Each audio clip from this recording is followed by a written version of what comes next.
Well, there goes the neighborhood.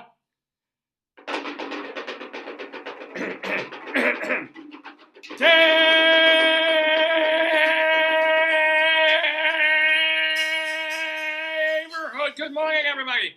Welcome and happy June morning to you. It's the 8th of June, 2024. I'm with you. I'm Dave Lefkowitz. B is with us. My darling and adorable wife is with us. Potato is with us. He's elsewhere on the table. And you guys are with us to partake in the 947th episode, excuse me, of the Dave's Gone By Facebook, podcast, program, of the stream, ladies and gentlemen. It's hard to understand you. No kidding. I don't know why it's doing this. My voice, I've noticed over the past week or two, my voice has gotten appreciably weaker. I get a little scratchy. I mean, this is the morning throat. I haven't gotten my phlegm up. But and if you're lucky, I will do it today on this program. But I've noticed that if I try and sing or talk, I've got that old man biting thing going on already. Probably is that you have allergies. It could also be because they're every other day, every other minute, someone in the neighborhood has a leaf blower, and that isn't helping either. But it's just this kind of thing where, I mean, middle of the day, excuse me, late in the day,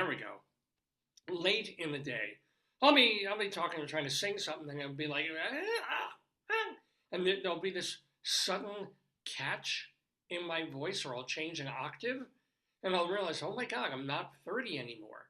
I can't sustain a note the way I used to, or sustain a line of singing or whatever. Oh, as I was just able to do briefly. But here I am on Facebook. Let's get meta. This is me on Facebook right now, with probably a 5-second delay or something like that. Oh my God! Let's see if this happens again. Probably will. Yeah, oh, look at this! This is brilliant. I'm just gonna watch this for the whole 3 hours of the show. It just becomes more and more. I'll pull that. Will it go again? Yeah, it's just gonna keep going and going and going because it keeps on a loop. Whoa!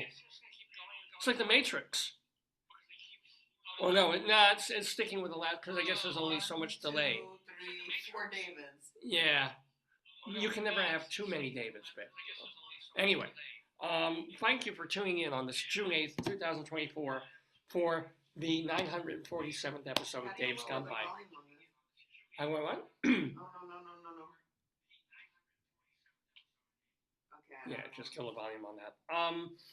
We're going to call this one Doug Addict. Not drug addict, but Doug Addict. Not just because, coincidentally, we've just been watching this documentary on Netflix about Lance Armstrong and his doping and all of it, but also because we have a Doug coming into, I don't know why I did this, we have a Doug coming into the neighborhood a bit later in the program. Actually, it's Natalie Douglas, and she is a cabaret singer. She's been doing this for many years now. Very respected teacher of singing and also cabaret nightclub star. I think she's got something like, literally, I'm not kidding, 13 MAC awards. MAC is the Manhattan's... Sorry, what? Is Max Makeup? No, not like Max Factor. MAC, M-A-C, Manhattan Association of Cabarets and Clubs. Not 13 nominations, folks.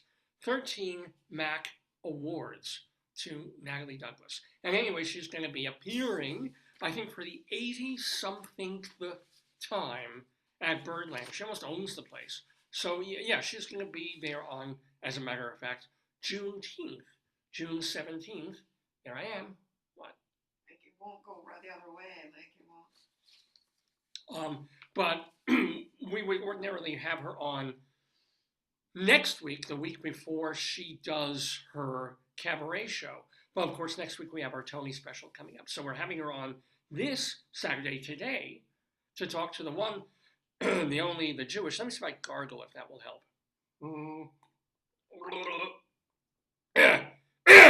Get the phlegm down. I don't think it's helping at all. But She's going to be at Birdland on Juneteenth.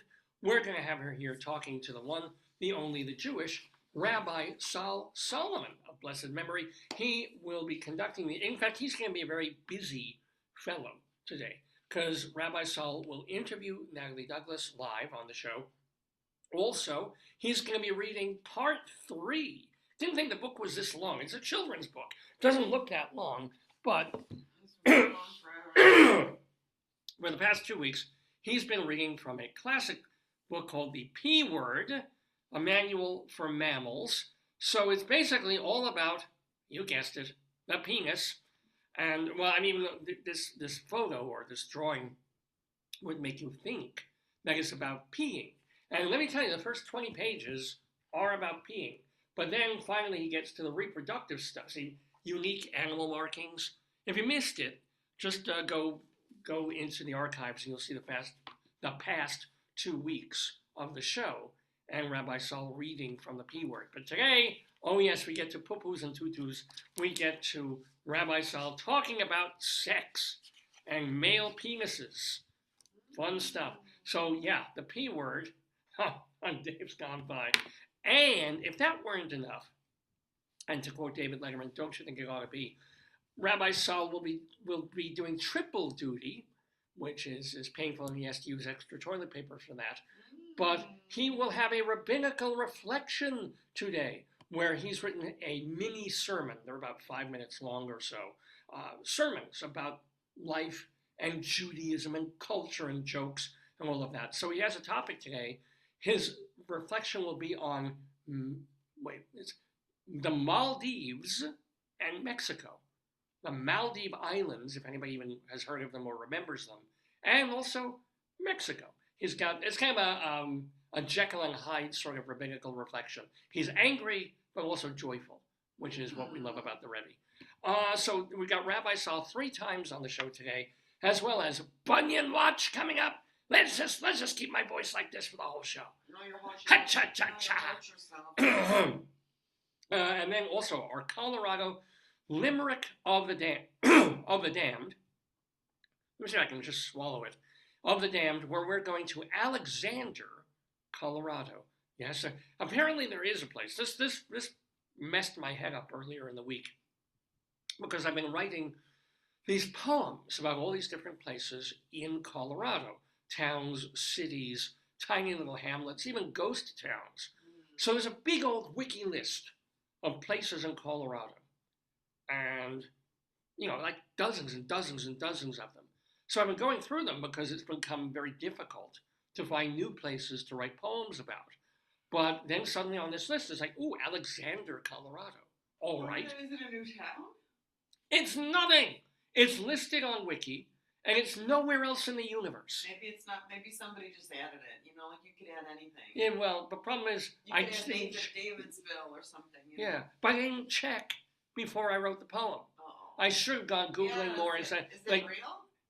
Only Wiki says it's real. That's not real. There's no map. There's no, or sometimes you can look up a couple of Where's it supposed to be near? I don't even have. Let me see if there's any information about it at all. Alexander, Colorado. Why would it just come up? You can't just make a town. Apparently, on Wikipedia, you can.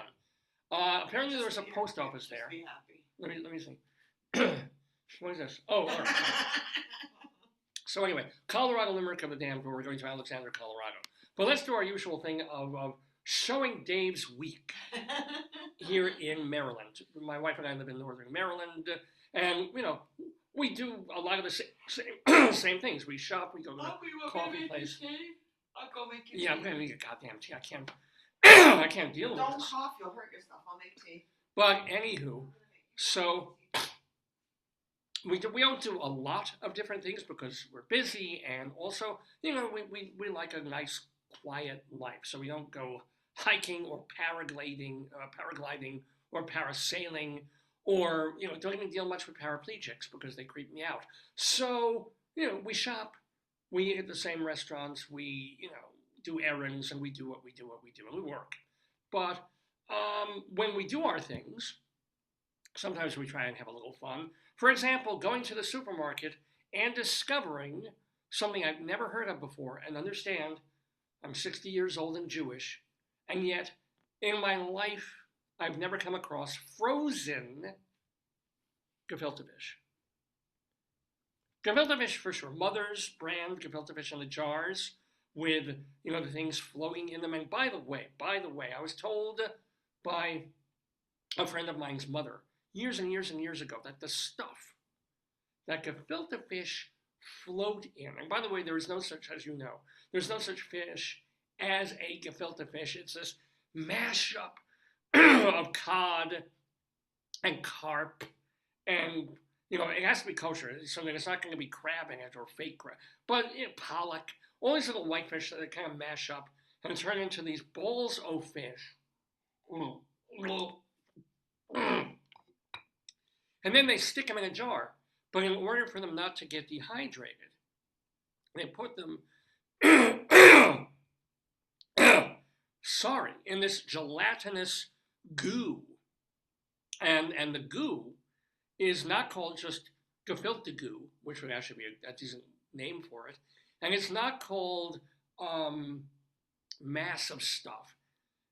In the Yiddish, I guess it's the Yiddish terminology, they call it the yoch. Not kidding.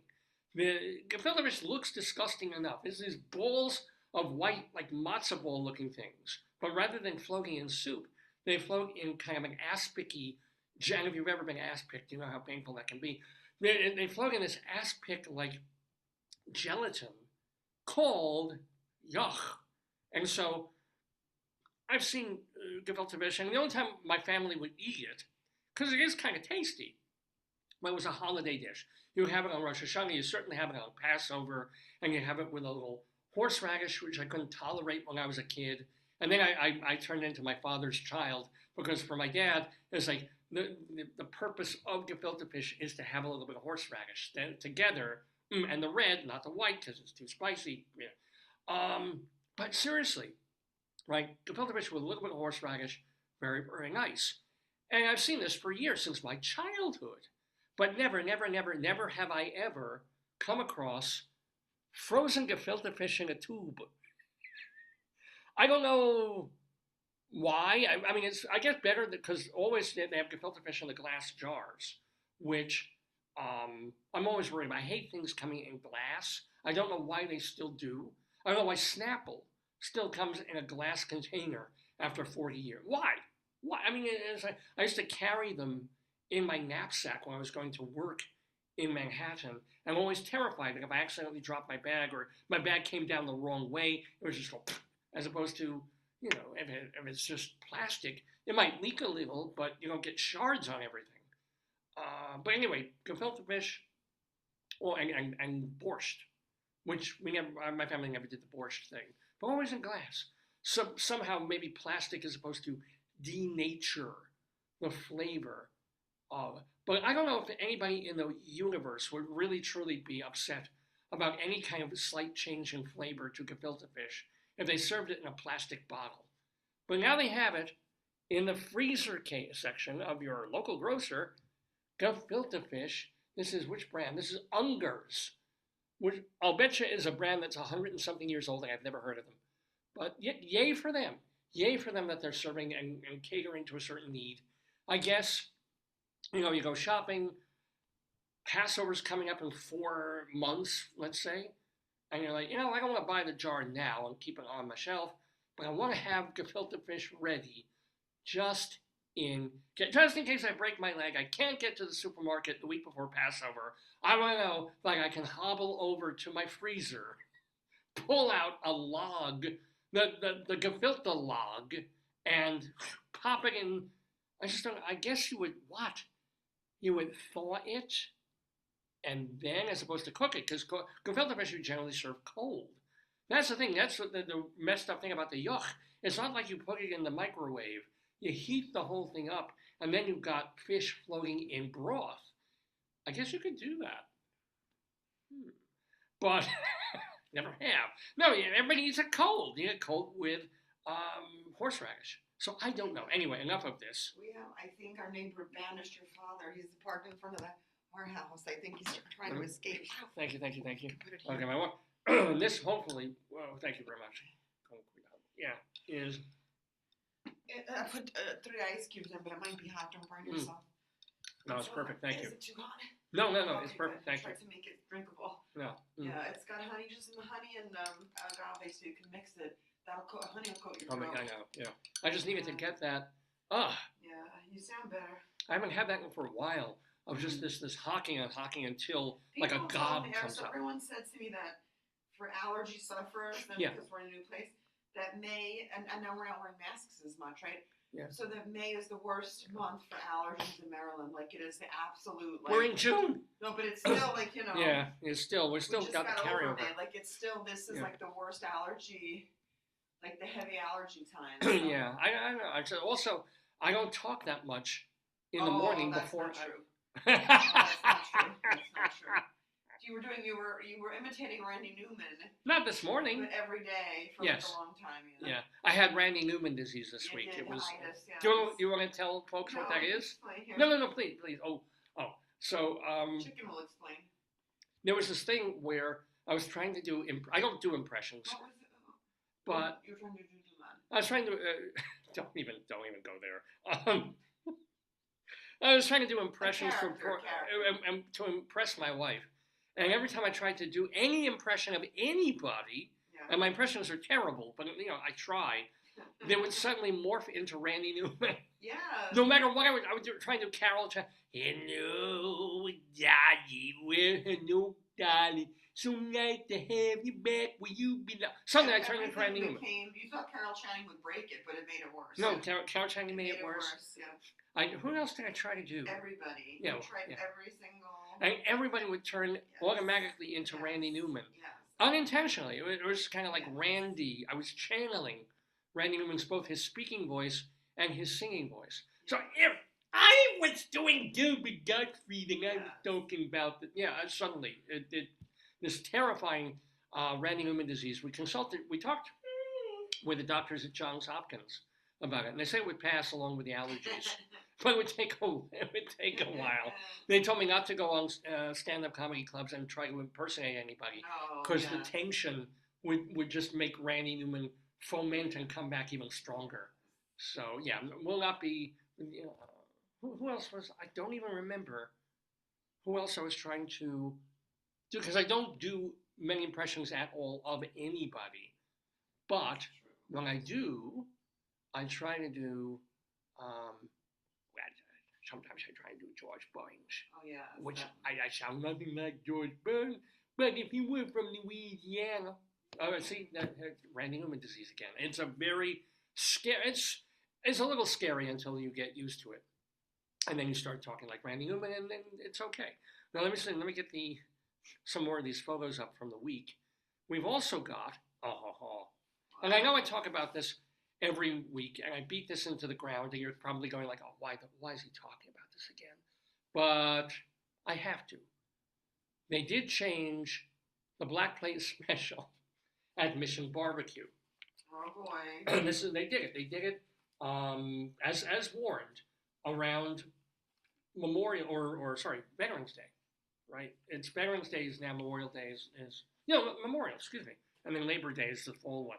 But Mission Barbecue, where I had been going every week, because their Black Plate Special was a steak, a ribeye steak for like $14, and I was like, I'm in every week. Every day I'm in for ribeye steak for $14 because it's good. That's the truth. Yeah. But they warned me. Oh, I have subtitles too. But they warned me that it lasts a couple of weeks. Well, they know you, so when you enter, they're like, "Hey, Dave." And as we've discussed, sometimes they told me they were very concerned about hurting your feelings. That they know that it's a very delicate time when they transition from one plate special to another, and that the shrimp. They know the hamburger you were just dissatisfied. The shrimp you were irate with the shrimp. I was irate about the shrimp, And then the meatloaf. No, but I know one person who loved it. They gave you samples of the meatloaf. They were a whole slice. Yeah, I never had to order the meatloaf because they gave me a sample. It was delicious. It was a whole slice. It was a whole slice. I know, but it was meatloaf. Yeah, but what about people with no teeth? Well, they can eat somewhere else. They can't have ribs. At least have meatloaf. Yeah, although what they could have? What? Because they changed out the meatloaf for the next couple of weeks to smoked pastrami, which I tell you, if you have no teeth, you could still eat. It was so soft. Yeah. But here's the thing, I don't understand what they do. Because the pastrami, that's their special. That's like $14 for a few slices, but it's very thickly cut. They do it the way I like thick cut, smoked pastrami. And they hand it to you, and it's kind of a little underwhelming because it's basically meat slices in a plastic container. Why don't you ask them if you wanted bread, so we'll get you rye bread. Well, that's the thing. I was like, this would be a Katz's worthy sandwich. Not piled like Katz's. What would you put on it as the condiment? You'd have Russian rye bread and what? Oh.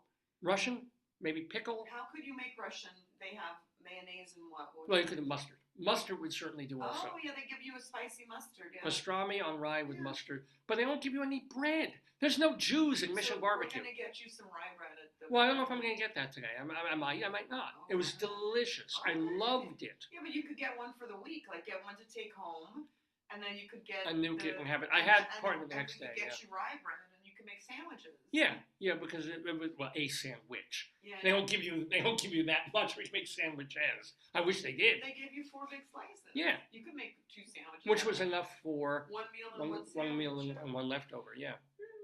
So, on the one hand, it's delicious, but it makes you wonder. It's like you've got 4 beautiful pieces of steak of pastrami, and again, they're not these thin strips that delis serve. They don't have.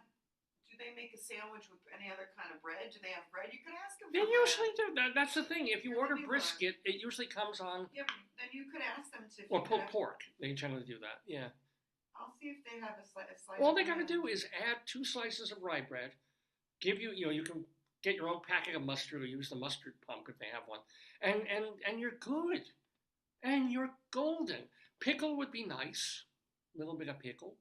Maybe a lettuce slice. It's a barbecue. They don't do lettuce. But then they could just do a perfect. I'm not joking. I'm not overestimating. I'm not. A Katz's Deli worthy pastrami sandwich with the meat that they're serving at Mission Barbecue. So delicious as it is, it's just a little bit like, it's 4 big slices of pastrami. Yummy, but it's missing the kind of like bite into a thing and you got a sandwich going on. I miss that a little bit. But otherwise, pretty, I would say out of... It doesn't say what kind of bread, it just says sandwiches made to order. Yeah, they're probably hoagie. Oh, not hoagie. Like almost hot dog bunsy things. You could ask them for to put it on bread. Well, I guess they could. Probably should.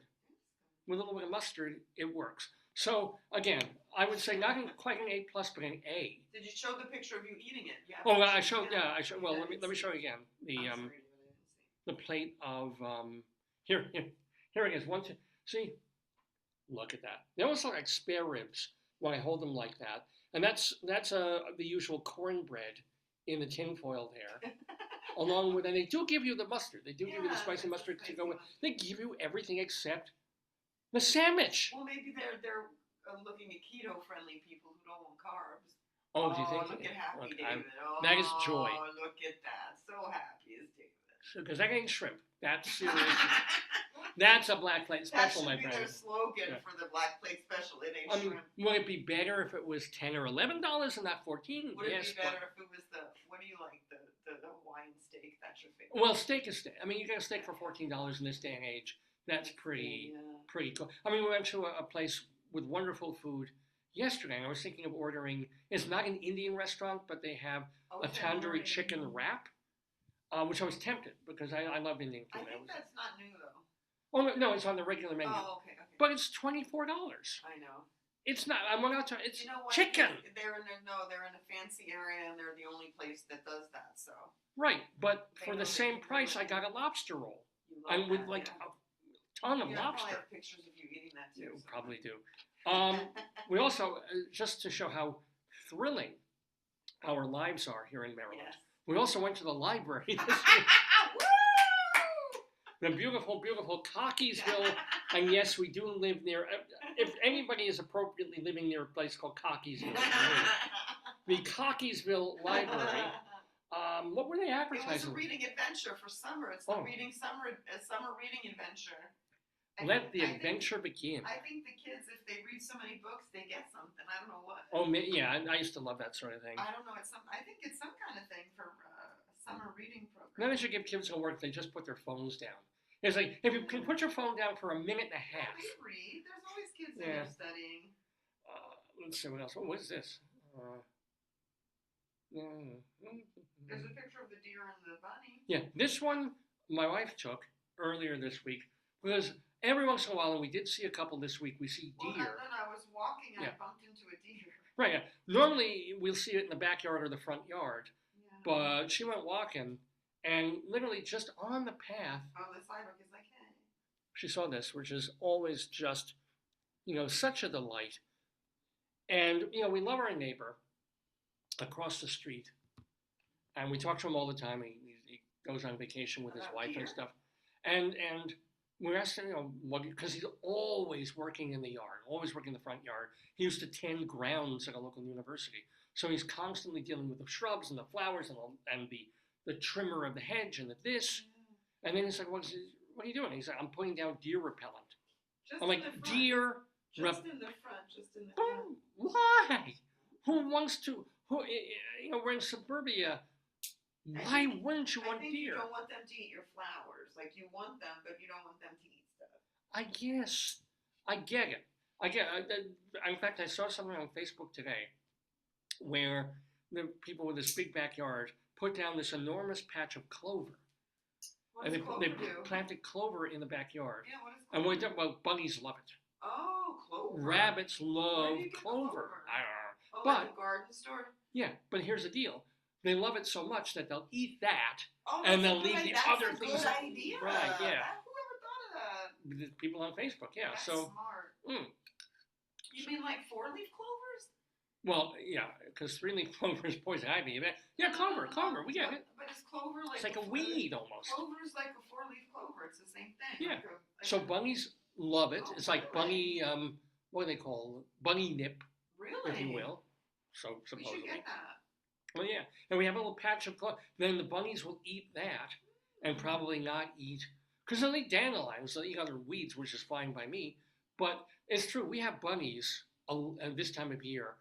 Always a bunny in the front yard. Always bunnies in the backyard all day long, which is adorable. Love them, love them, love them. But they don't stop eating. Have you ever watched a rabbit? Man, when they're not just sort of sleeping or sacking out, you start to see their little mouth going. Can't really do it. When I start imitating a bunny, I just start moving my face like Randy Newman. But they are non-stop. I don't know what their metabolism is. It must be very, very fast. But every second, you're seeing them eating grass or weeds or something that just won't eat 24/7. Which is shocking. I just thought I figured they play, they romp, and they screw because they're rabbits. But apparently, when they're not doing all of those, they're eating.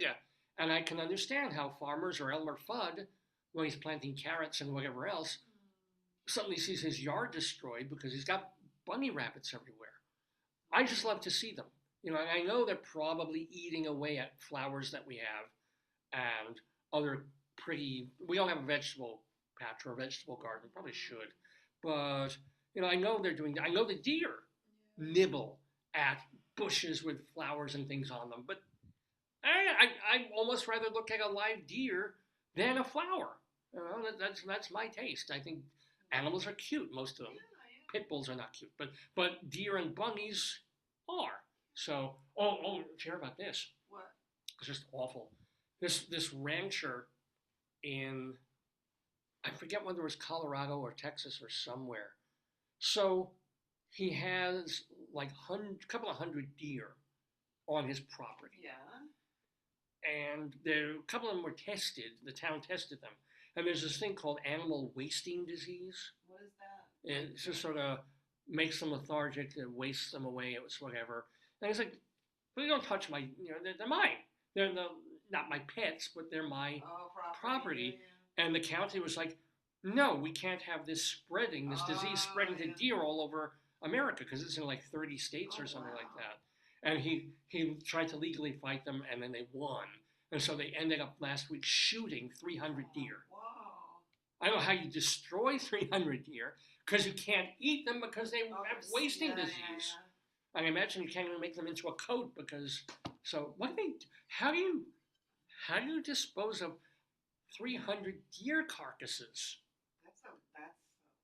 Or maybe the word is carcass. I don't know. I don't know. That's a lot of stuff. Maybe they make it into animal food, or I don't know. Probably Maybe. not, because then I don't know. Unless you literally boil it, sterilize it, and get whatever the wasting disease thing is out of it. Oh no, somebody's mad about that. Oh no, one more. Aha! Oh look, this is social media. It's TikTok. They don't know. Anyway, oh my God, it's 9:30 already, Eastern time here in the neighborhood. You're watching the 900. The chickens look nice against the blue of your shirt. It's Don't really they? pretty. Look. Look at that. It's a nice contrast. I like that. So, a lot of stuff to do on this episode of Dave's Gone By on this June 8th, 2024. We got Natalie Douglas coming up talking to Rabbi Sol. We've got Rabbi Sol reading from the P Word. We've got Rabbi Sol also offering a rabbinical ends, you know? Well, it's true.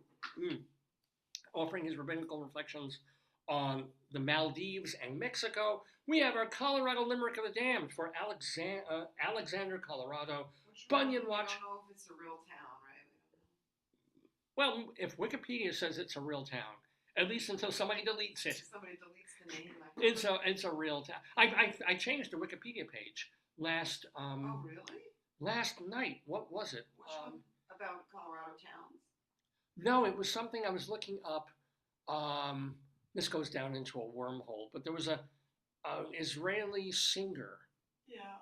I was looking for a song that just popped into my head that I haven't heard in like 55 years or 50 years, called Ma'avarech. I don't know why it was in my head. It's sort of this overwrought ballad that they taught us in Hebrew school. Something hit your brain chemicals, you heard it. Yeah, and I was like, I haven't heard that in a while. I'm wondering if I can find that on YouTube, right? So I go instantly YouTubing to look for it, and I find Dahlia Lavi's version of it. If anybody remembers Dahlia, nobody remembers Dahlia Lavi, but I was. It sort of sounds like the one, but this doesn't really feel like the one that they played for us in Hebrew school. There's also really like melodramatic and overwrought version. I wonder if there's any others. And then I find this other woman, and I've forgotten her name. I'm sorry. She's still alive and still performing even. Who does the same song, Ma'avarech. And then I realized, this feels like the one that they played us. And remember, we're talking Hebrew school, we're talking I was 7 years old, and now we're talking 43 years later. But, things stay in your head. And I'm like, there it is. So she's still alive, she's still performing, and one of her more recent-ish performances in concert was a song called Your Ghost. And it said, on Wiki, I said, well, it can't be. She's a British a British songwriter's thing called Your Ghost. And I was like, wait a minute, if it's a song I'm thinking of, no. So now you're in the internet wormhole. So now I go looking and I find this Israeli singer singing Your Ghost in English. She doesn't even do a Hebrew version. And I'm saying, it's the same damn song. Well, the song is if you know it, it's not a British hit single at all, or a British song at all. It was a song by Kristen Hirsch, a very American songwriter she had been in a band called Throwing Muses, and it's a great song. She actually co-sings it with Michael Stipe on her album called. Why was it misattributed? I don't know. This is Wiki. This is why we tell students, careful with Wiki. So I went in there and I was like, changed the Wiki listing to just say Kristen Hirsch's song. How did I get on? Well, this is how you go. This is how all of us have been living the past 15 years. Alexander.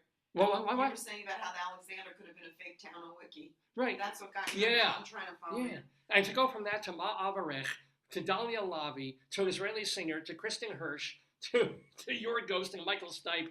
This is what our brains have turned into thanks to the internet over the past 15 years. It's sort of like, I need to investigate this right now just to see, and then you're often in a whole other corner of your brain's universe. But so yeah. What else? Oh, I was telling you what's going to be on the program. We didn't talk about, and I do need to literally talk about in a while, one more item on the agenda for this episode of Dave's Gone By. So there's a segment that we do called Dave's Big Dictionary, and this has to do with a random word. Okay, nothing pre-planned about this. And then the word is thrown at me, and later in the show I have to talk about it extemporaneously, whatever comes into my head. Funny, not funny, interesting. You have to use it in a sentence. Oh, I have to use it in a sentence too. Right, so, for a couple of years, what's the matter? What's the matter? I don't know the word. I can't remember. Oh, I've got it in front of me. I'm right here. I'll tell you what it is in a sec. So for a couple of years, what we would do is really cool. Got a dictionary, and my wife would thumb through it, and then I would tell her stop, and wherever her finger landed on the page, whatever word that was, I would do.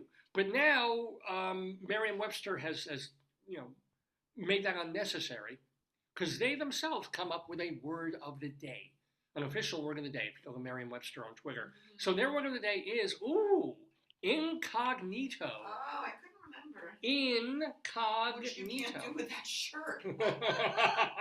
You cannot go incognito with that shirt, Dave. Incognito. You cannot go incognito with that shirt. Well. You cannot. You know what? I was incognito, but I got her permission first. So, how about a definition, dear, of what incognito means? Here. Definitions, top of the page, upper left. This is a good dictionary with tons of words, but not long definitions. Well, it's a tiny dictionary. It's about, Well, there's like 1,000 pages. Let's see. Incognito. Oh, it's got two different ones. Really?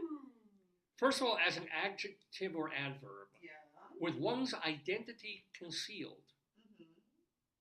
Like they went incognito. But this is interesting. What? They also have a noun form. It is incognito. One appearing or living incognito, or the state or disguise of an incognito. So like going incognito, or that's incognito. That's adjective. That is incognito. Yeah. What about? No, that's also adjective. It's I am an incognito. Yeah. This is incognito. You're not incognito. Look at your shirt. I know, right? But if two potatoes were together, they could be incognito. Yeah. I'm just a little lost with the grammar of this. How incognito can be a noun. I don't know. You're the grammarian here. Even here, it says adjective or adverb on the they don't give an Twitter thing. No, this doesn't do like use in a sentence. But I can look this up real quick, ladies and gentlemen, and then I'll find something on Wiki that I'll have to change. Not now, not on the show, honey. Cognito used as a noun in a sentence. Ask AI. My God. What? The food critic made an incognito visit to the restaurant. Fine. That's an adjective. Yeah, why not? But how? But the noun thing. The state or assumed identity of one living or traveling incognito or incognita. Ooh. Now this is getting into a wormhole I can't even frickin' deal with. Incognita? Is it Latin? Incognito? Must be. Let me check that. Let me check that out, ladies and gentlemen. I'm just an incog in the machine, Nita. I have your phone if you want it. Incognito is from the... Well, both Latin and French. So, unknown. Well, that makes sense. From the French, conoscere, to know. Except I read that in an Italian voice. But there you go. So, sometime later in the program, I'm going to have to talk for a few minutes, like 5 minutes, using the word or talk about the word, whatever incognito. Which type of speech are you going to use it as, a noun or an adjective? I've got to use an adjective. I literally still cannot understand. I can't parse it as a noun. He's, I'm living in a hotel in France under an assumed name. I'm an incognito. Yeah, that's like. But you say I've gone incognito. I've gone incognito. Maybe. Well, I've turned red. Red is the. Red? Blue, yeah. You're not red. No, or I've turned purple. Is purple at that point a noun or an outgoing? I think purple's a noun, and I've turned purple. It's what you've become. Yeah. It's a state of being. It's not like I am purplish. But purple is you're saying the color. Oh, God damn it, I can't. Purple. I am purple. Yeah. So. Wormholer. Thank you. It's because I'm working on my syllabi for this next semester, and my head's already messed up in terms of English. I said, here, I need Mr. Rogers. I need it. There's no person in the whole world like you. Yeah, no. I like you just the way you are. Thank you, Fred. Thank you so much. And he's incognito. Let's, we have about 20 minutes. Let's do Greeley Times. Oh, wow. I didn't even mention that. So, we normally save it for later in the show, but we have a lot to do. So, we'll You just want to get to that yard sale. I do. We have a yard sale locally. Ooh! But every week in the Greeley Tribune newspaper, which is a real newspaper in northern Colorado, they have a column called Cop Log. And what happens is the local police station will get phone calls from people who notice weird things happening in the neighborhood and want the cops to check it out. Sometimes the phone calls are more ridiculous, or what they're reporting is insane and ridiculous and funny. All of it is noted down. It's public record. The paper strips the identifiers and just shares the most ridiculous, funny items of the cop. Oh, look, the phone's ringing already. I haven't even played. Oh my God, the theme. Let me get the theme music on so I can get the phone. See that they rang off already. Oh, maybe they'll call back. Hope they'll call back. Okay, I'll get the phone in a second. I can't. Don't hang up.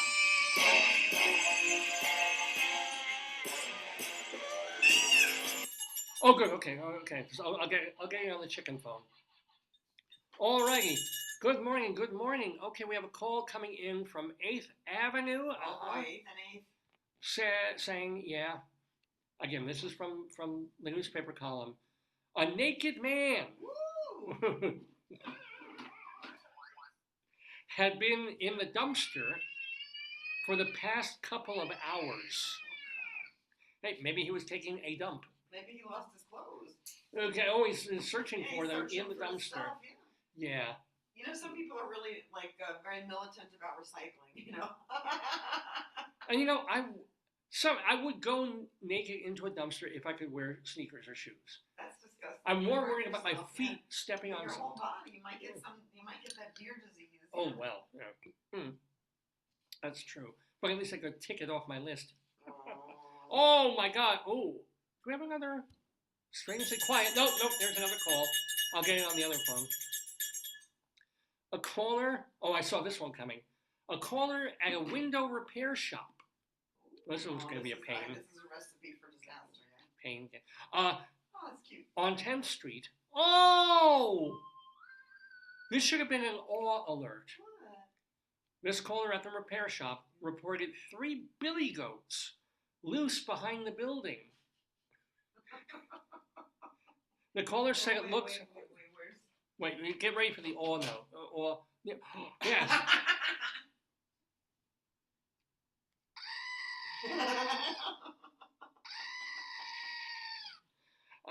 But here's a cool... One for the third. Remember 3 Billy Goats Gruff? It was a fairy tale. I never understood the gruff thing. What I think this is the gruff. Billy Goats Gruff, the chin here. I don't know. Right. They're the people versus speaks English. But the caller said that it looked like a family, like a mom, a dad, and a baby. How do they know?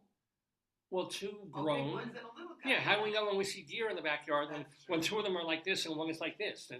Must be. When we saw the foxes. They could be deer trafficking. Oh, I know. Or it could be goat trafficking. Yeah. Which is, let's face it, bad. Oh, thank you very much. How can you tell a sexy lamb versus a sexy goat? How? The goat is horny. I got work. No, I know that was bad. I know it was bad. I know it was Ask bad. the goat what he thinks. Goat, what did you think of that joke? Yeah, fair enough. So he thinks of everything. Is there another? Oh my God! Look what happened to Chicken. What? Oh, Oh. Oh my God! He He's was- like that. He was probably like a Play-Doh. Yeah, either that or that And plane the astronaut was on. yesterday, they don't have anymore. Oh well. They can wash them with some soap. Yeah, I'm trying to get some shades. A little bit of it's coming off. They'll need soap, honey. Oh, this is. Oh, it's all over What him. is that? Uh-oh. Got stuck to. Oh. Oh. Okay. Another call. I'll get the Mr. Rogers call. Hey, Fred. Okay. Where's this? Oh, What? a caller in a trailer park on 4th Street Yeah. said that a silver pickup truck had been parked in front of the caller's house. The caller said at one point someone was dancing outside the pickup. At another time, it looked like they were getting busy in the front seat. Whoa. Wow. Which, front seat? I mean, A pickup truck Hasn't- pickup truck has one seat. really? Pickup truck, you generally has one row. Oh, it's just like seats. one Yeah, long yeah. row. Because I was wondering, because, you got the steering wheel. Why won't they go in the back of the truck? There's a whole truck. I know, and the flat bed. It's got bed in the title. Just throw a mattress down with some straw. Because it's a great place to pick up chicks. Oh, all right. I'll get going on this. Where are you? Where are you calling from? Unknown address. They don't want to give their address. Oh, wow. I'll get this for the next Back call. in bed of the pickup truck, probably. Now, they wanted to talk to an officer about someone making threats Oh. before deciding to go to church and pray on it first, and then call back later. Oh, I like that. Yeah, I don't know if I want to report this. It's a robbery and rape in progress, but let me pray on it. All right, one more, and then we've got a big elsewhere. Oh, I'll get the teeth on this. Okay. oh wow. Meadowbrook Lane. Yeah. What's the problem with the neighbor? Where are they? Across the street. Across the street. What about him? Oh, that's not good. What? The neighbor across the street was, with a history of drug use, was starting a fire next to the house. Fire's bad. That's one way to light up some coke. That's one way to get the heroin smoking. Now, we have an elsewhere on this episode, because every time we do Greeley Times, we do an elsewhere, not from Greeley, not from Evans, not from northern Colorado at all, from somewhere else in the world. But this is the first time we've done this. This is a vintage elsewhere. From where? This is a classic, ladies and gentlemen. And reported by the Associated Press. It's a news story about something that happened Yeah. quite literally 50 years ago this week. Oh, nice. So, because they have all these things of all these stories about last weekend when it was Memorial Day, or was it Veterans or Memorial? I can't. Memorial. It was Memorial Day, and it was the 80th anniversary. So they were saying this is basically the last 10th anniversary of World War II Memorial Day, where you can have any World War II people there. That's it, Yeah, that's a good point. But this we still have people who remember from 50 years ago in Cleveland, Ohio. Oh, potato race or something? Oh no, this is so great. Beer flowed with blood and bruises. What? So, That's the name of the event? that's the first line of the first line of the story about this. News story about something that was on TV and everywhere 50 years ago. There was some baseball played in between. On a warm spring night along Lake Erie 5 decades ago, a well-intentioned promotion meant to attract fans to the perpetually lousy Cleveland Indians This is not going to be good. turned ugly. In fact, it's one of the most notorious events in American sports history. The promotion for June 4th, 1974. I think, what's his name? John Cale, Brian Eno, and Nico have an album where they played that day and they titled the album that. But this is different. June 4th, 1974 was 10-cent beer night. Oh no, David, no. At Municipal Stadium. Is it in glass beer, plastic container? Well, you could get a plastic thing of beer, but That comes in for glass. a big old beer, 10 cents. Oh, Even no. 50 years ago, that was a good No. deal, right? Now beer is probably $14. That's a promotion to get more fans in the seats. Exactly. Right? You said, okay, Looking back, this is not good. it's hard to imagine anyone thought it would be a good idea to sell beers for just a dime. I mean, actually, back then, beers were probably $2, but whatever. Yeah, but that's really much less. Yeah. Yeah. But it was a different world then. Not innocent, but more naive. Said former Cleveland manager Mike Hargrove, who was then a 24-year-old rookie first baseman, quote, the promotion fit in with the times. Oh. They had, remember this, Disco Demolition Night in Oh, Chicago, Yes. which was a sign of what was to come 50 years later with all that's going on in the world right now. Disco, I don't know. Nothing to do with anything. No, This- it's just bad writing. or this is a quote from Hargrove. But anyway, even before the first keg was tapped, there was simmering tension between the Rangers and the Indians. Oh, Texas no. was playing Cleveland. Oh no. Oh, yeah. There would be between Oh Rangers and Indians. no. This is not good. A week earlier in Texas, the teams brawled, with Ranger fans pelting the Indians with debris. Then why would you serve 10-cent beers? And that is when, remember Billy Martin from the New York Yeah, Times? He was with Rangers at that point. Yeah. Billy Martin, after that incident, Oh God. was asked if he feared retribution Yes. because the Rangers were going to go to Cleveland the Yes. following week. And he said, oh, they don't have enough fans to worry about. Oh, don't say that. Burn! Burn! Mm. Oh, yeah. Well, that comment wounded Cleveland's city pride. So in the week leading up to the 10-cent beer night, there was a local radio host who also fanned the flames Oh, by no. vowing revenge. So Martin got booed even when he walked up with a lineup card before the game. They started booing him. You know, David, that's like, you should just cancel the beer. Oh, But if yeah. they cancel the beer promotion, there would be a riot. Well, Oh, you know, no. cancel the promotion or not, the riot ensued anyway. Then the game began Oh, no. with a handful of fans tipsy on cheap beer running across the outfield grass, some of them naked. What? Yes, they were going nuts. Can you tell me, how does being naked equate to the free, the 10-cent beers? I don't know Why how are you drunk they naked? were. Well, Yeah. Oh, they're drunk, okay. Well, but even so, you don't get that drunk on 2 beers. It just there was a certain feeling in the air of Oh, like yeah, this is sure there chaos was. night. Also, other fans, this was legal at the time, were in the stands setting off fireworks. Can you imagine that? How do you, okay, not for nothing, but they won't even let you bring they won't let you bring, when I went to baseball games and stuff, they wouldn't let you bring the top of a bottle so you throw it. So This how is- are they getting in fireworks? Because you were going to baseball games maybe 25 years How are you ago. getting This is in 50. fireworks? In fact, because they were fireworks you are- could buy them and You bring can't them. bring in fireworks to a baseball game. Everyone knows that. Nobody checked bags back then. Oh my back God, then. David, that's a hot mess. Oh yeah. So Fireworks and naked people. That's Mike- 2 things that don't go together. this is just the begin. This is just the game starting. And that was the cheerleaders. Now, the rookie guy I That was the mentioned- cheerleaders. Mike Hargrove sensed trouble No kidding. even before Yes. he was pelted with dozens of hot dogs.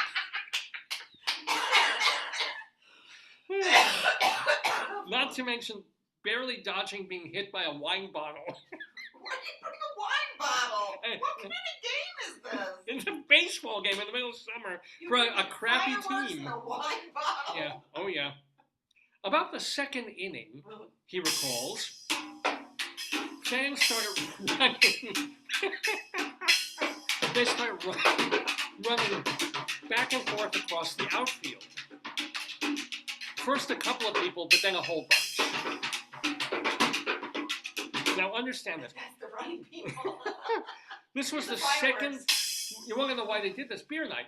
The inning sucked. right? And they got the second biggest crowd of the season, Yeah, like of course, they got naked 25,000 people. hot Yeah. dog pelting, wine, bottle hitting. I mean, But they also didn't have enough security of course for such a crowd, because they were seeing 10,000 people. Clearly, David, Yeah. with what you described, there's not people running on the field. I know one thing about baseball. When you're a fan, you're not supposed to run on the No, you're not field. I supposed to, know yeah. that. Yeah. Like, that makes sense. Well, you have people running, throwing hot dogs. During the game, not like even after. Yeah. Bottles. Yeah. Fireworks. A It sounds like a Kiss concert.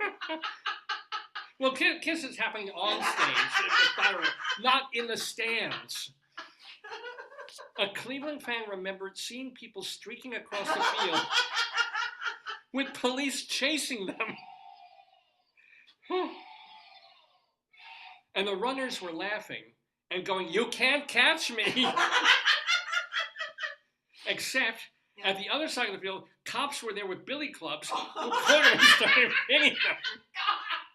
Still, at a certain point, the cops ended up leaving the streakers alone, only because they had worse to deal with. Like what? It got nuts. For example, well, there were very long lines for the cheap beer. Yeah, of course. So there were essentially two young girls manning the beer God, trucks. that's horrible. At a certain point, they were like, "We're out of here," or they were chased off, which meant now you had just crazy self-serving people putting their mouths under the tap, making off with the kegs. Yeah, this is actually true. I think you need a tap or something. Yeah, well, you can open it up. Oh my god. Now, granted, there was some good-natured fun. Oh, good, okay. One woman, middle-aged woman, ran onto the field, flashed her boobs, and she tried to kiss the umpire. Good God! And you want to talk about bonding? This is beautiful. A father and son ran onto the field and mooned the crowd. That's a family. That's a great family. Mom streaks, dad moons, baby moons. Oh, and That's beautiful. and then came the ninth inning. How could they play during all this? And They deserve they just credit. kept the game They going. deserve credit for playing. After now the innings were Like losing. cops are beating naked people, fireworks, beer, hot dog throwing, and they're like, "Hey, fans mooning." So the innings were losing 5-3, but how could you tell? but they scored twice to tie the game, and they had runners on base. That's when one fan scaled the outfield wall. He sprinted towards right fielder Jeff Burrows and tried to steal his cap. Why? But souvenir, just because. And he was drunk as a skunk. Yeah. If he scaled the wall drunk, that's pretty good. Well, here's the deal. He accidentally dropped the cap, no. went down to pick it up. That's when the right fielder kicked him in the thigh. It's my hat! Now, watching from the dugout, Oh no. Billy Martin looks like, "Oh my God, there's a fight, Yeah, and my player's involved." He Oh no. he taps all the players, Oh, and no. runs the field. No, But yeah. grab your bats. Oh no! You don't say bring out bats. He's when like, people "Grab love your it. bats," Why? because he thought it was, there was It's gonna gonna be. be like like Attica, yeah. The Indians, to their credit, they ran out of their dugout. With Not to bats? fight the Yankees, but to help. Oh, no, I'm not the Yankees. Not to fight the Rangers, but just to help. Did they have Make- bats as well? I don't know. And then the Hargrove, that rookie, some big drunk guy took Jeff's hat. I tackled him and knocked him down, and it took like 3 cops to handcuff him. The rest was a blur. As hundreds of fans stormed the field Oh God! and fights broke out That's everywhere. like the It was English, a riot. That's like English football. They always do that, where the stands break and people run, right? Now, most players escaped major harm, although Indians pitcher Tom Hilgendorf's head was split open by a chair Oh thrown my from God! I know it's not Where are funny, you but getting share? I don't know. They're bolted. Oh my God! How do you get a seat like that? I don't know. He's lucky he didn't die. By the time the Rangers escaped to their clubhouse with a forfeit win, hundreds of fans had stormed the field. The SWAT team was Oh called my God! to restore order with billy clubs and tear gas. All in all, 10-cent beer night was a big mistake. Or was it? Why? While the chaos was a blow to Cleveland's already battered we're talking about Cleveland, Ohio here, the locals took it in stride. In fact, the Indians held another beer night a month later. No! And today the event is still commemorated with throwback t-shirts marking the night that beer, blood, and baseball converged. And that is Greeley Times for this Saturday. That was beautiful. Oh, it's 10:01. Yeah, no, that's why we got our guest in the waiting room. So I'm going to play our outro Greeley Times theme and then bring in Rabbi Sol. Mr. Horace Greeley was no fool.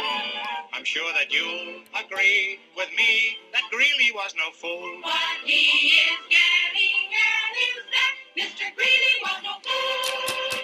Yippee-yi, yippee-yi, yippee-yi-yi-yi, yippee-yi, yippee-yi, yippee-yi.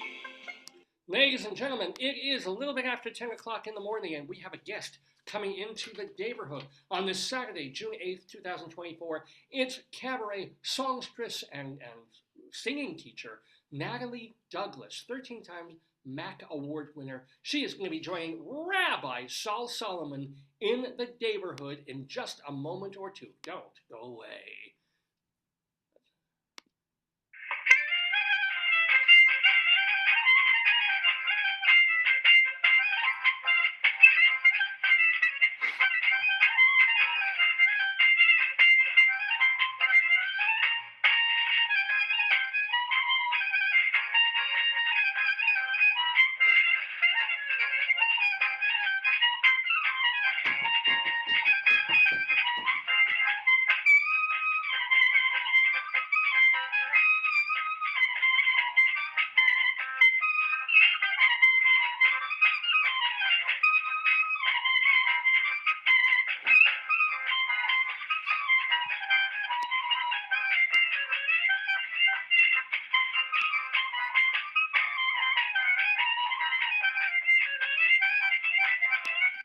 Oh, shalom! This is your old pal, Rabbi Sol Solomon, founder and spiritual leader of Temple Sons of Bitches in Great Neck, New York. And I want to wish you an almost happy Shavuos. That's coming up this week. But before we talk about any of that, and before I talk to you about the P word, which we're reading from a book about, and before I tell you later about Mexico and the Maldives Islands and all these things, we're very excited, very delighted to have a guest in the neighborhood, both a singer and a songstress. And I stress that she's a singer because we have Natalie Douglas joining us on the program. Let me tell you a little bit about her. She is a 13-time, usually 13 is an unlucky number. It's lucky number for her, because she has 13 MAC awards. These are awards for cabaret performances in New York. And she has performed at Birdland more than 80 times. In fact, she's going to be back there on June 17th for a special show that she's going to talk about. And she has her photo on the Birdland Wall of Fame. Now, this is a legendary jazz club.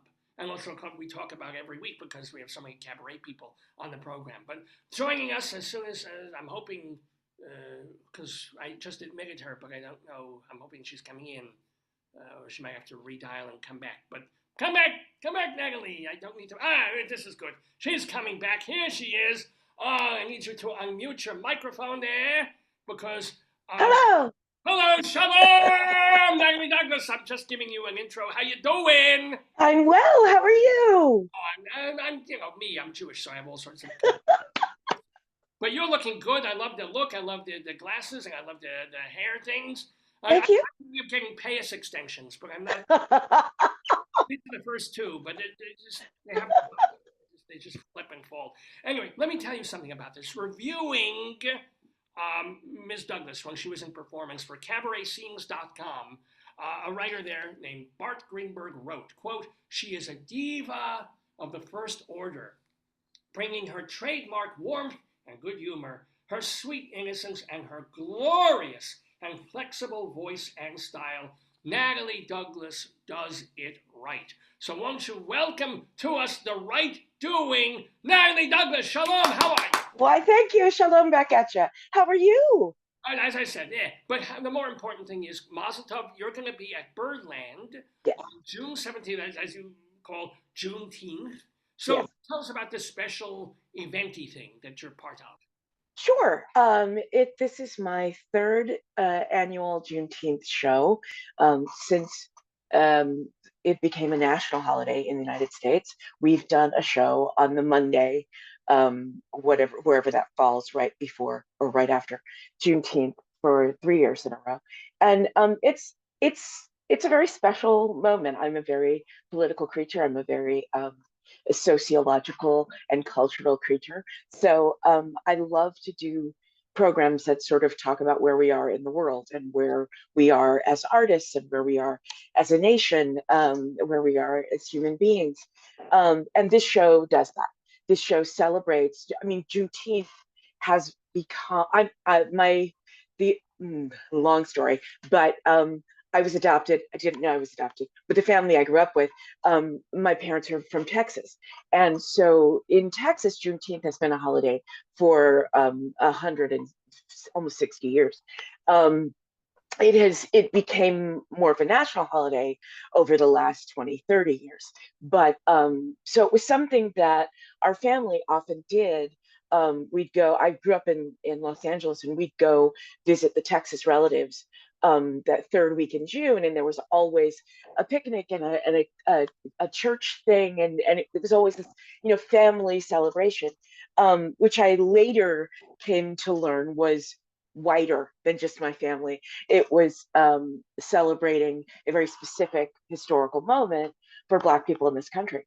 So as it got more national attention, it seemed like a perfect fit for me to take shows and songs that I've often done on the subject of the Black experience in America, and put them together under this umbrella of celebrating this one specific holiday.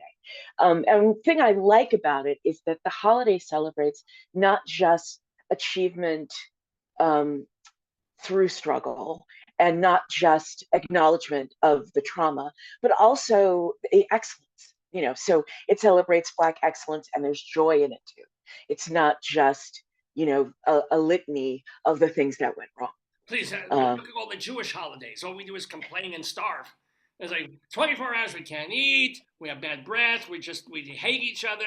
And this is a classic Jewish holiday, except for one or two. It's nice that you guys have a holiday.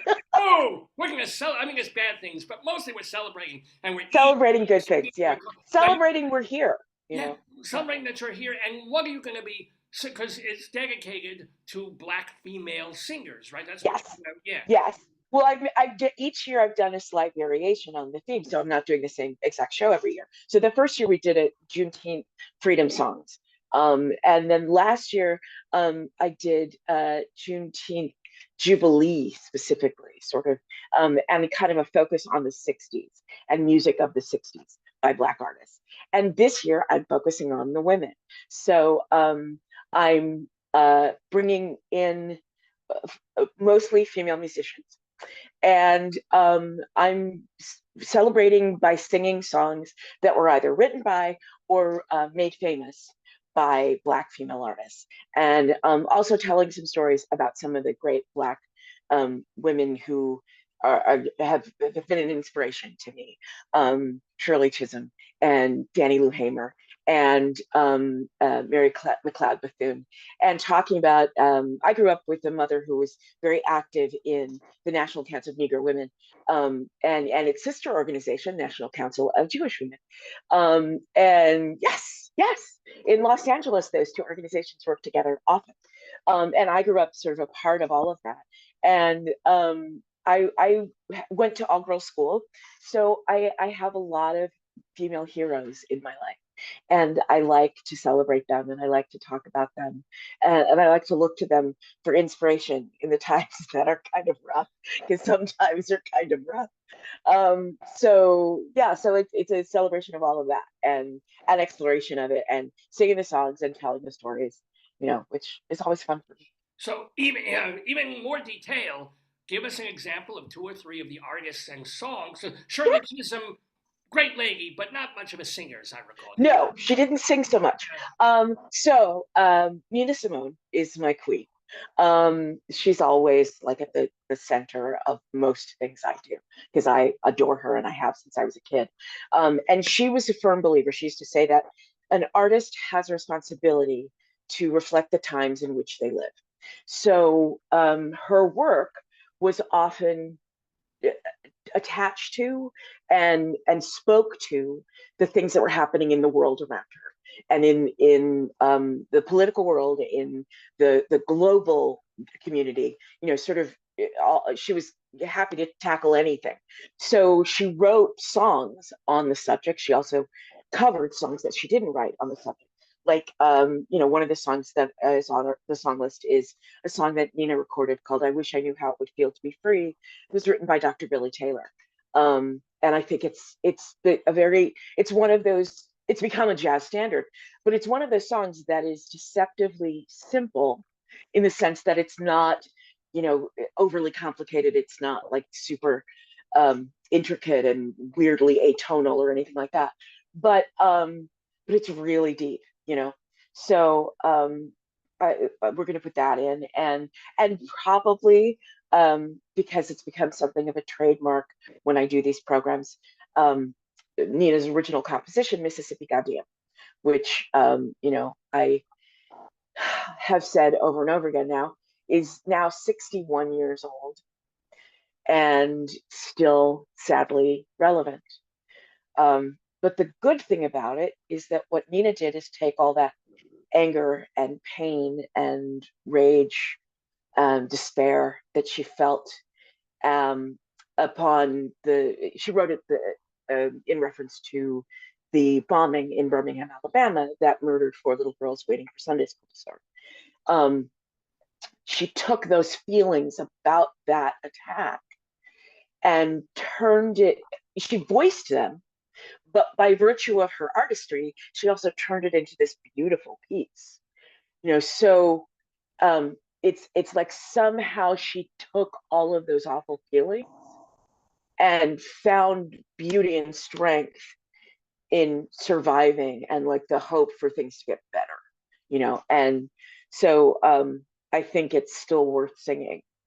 Oh, yeah. I mean, I do my own version called Cedarhurst, God damn it. But it's a very different thing. It's just complaining about your own twist. Yeah. So who else besides Nina Simone? Who are Roberta Flack is in there or not, or what? Yeah, Roberta. Yeah, because I'm a big Roberta Flack fan too, and she also was an activist. She sang early on in her career songs about the struggle. And so I know one. I know one of the choices that I really want to put in, but I'm at that place where I have too many songs for this. So I think this is in. It's a great song called "Trying Times" that Donny Hathaway actually wrote, and Roberta recorded it. Well, she sang it early in the career, like 72, 74, when she was part of the Soul to Soul tour that went to Africa. It was a tour that I think Quincy Jones put together, but it was Ike and Tina Turner were on there. Ike and Tina Turner, yeah, exactly. I just went blank on like some of the names, but yeah, it was like this incredible tour of Black artists plus Carlos Santana, and I don't know, and she sang it there. Unfortunately, when they reissued the CD version of that concert, because it was on the live album, but in the early 2000s, when they released that, she for some reason didn't like her performance, so she didn't allow it to be part of that. So you have to find the vinyl in order to find like her performance of it, but it's fantastic. It's a great song, and it's specifically about what was happening in the early 70s in the United States. So, unpopular president, unpopular war. And so, I know, imagine, and Full concerns, touchdowns, or however you yeah, say it, yeah. and concerns about the future and civil rights and rights of women and rights of queer people, and so it's this fascinating tune to put a modern spin on because it is about some things that apparently are eternal. So I first started singing that a couple of years ago, under a different administration, and so but it's a great song. It's really well written, and it's just a fantastic rock song, like of that genre. And that's one of the things I find sort of fun about this. Like I can pull, tunes that Ella sang because she's one of the great Black artists that certainly influenced me and is beloved by so many of us. And and obviously her style is very different from Nina's or Roberta or Tina Turner, or Tracy Chapman, or any of these great women artists that I can select from and add to the story we're going to tell. Now, also speaking of promoting certain things, are Yeah. any of the songs on your relatively new CD, Back to the Garden from Club 44 Records, are they going to be part of, are any of those there on there, or yeah? Yeah, I think so. I think we're gonna. I haven't quite figured out, but I think that I have several options that I want to put in there. Yeah. I have always. I mean, I'm so excited. I love this album with all my heart. It's my fourth recording, but it's my first one with a label, and I had a really, I've had a great time working with them. They're really wonderful over there. And I spent a lot of time in Nashville actually working because that's where the label is based. And so we recorded down there. But it's their songs that I just love, and they're songs that, you know, I'm such a research geek. I love to find out like the stories behind the things. So one of the tunes on there is one that I found when I was doing my Shirley Bassey show in 2017. That's when I really started doing these sort of tribute shows to specific artists, as opposed to a tribute to like a composer or a genre. So that summer I did a Sammy Davis Jr. tribute, another Nina tribute, Linda Ronstadt tribute, and Shirley Bassey. And when I was doing the Bassey research, I found this song that I'd heard of, but I'd never actually heard.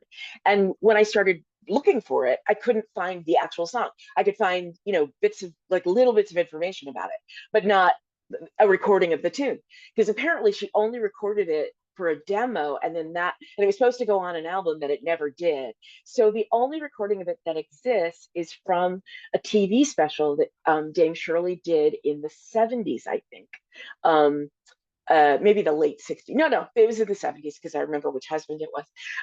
And it's like an Italian beach, and it's kind of a proto video kind of thing, like pre MTV world, but she's walking along a beach and the song is playing.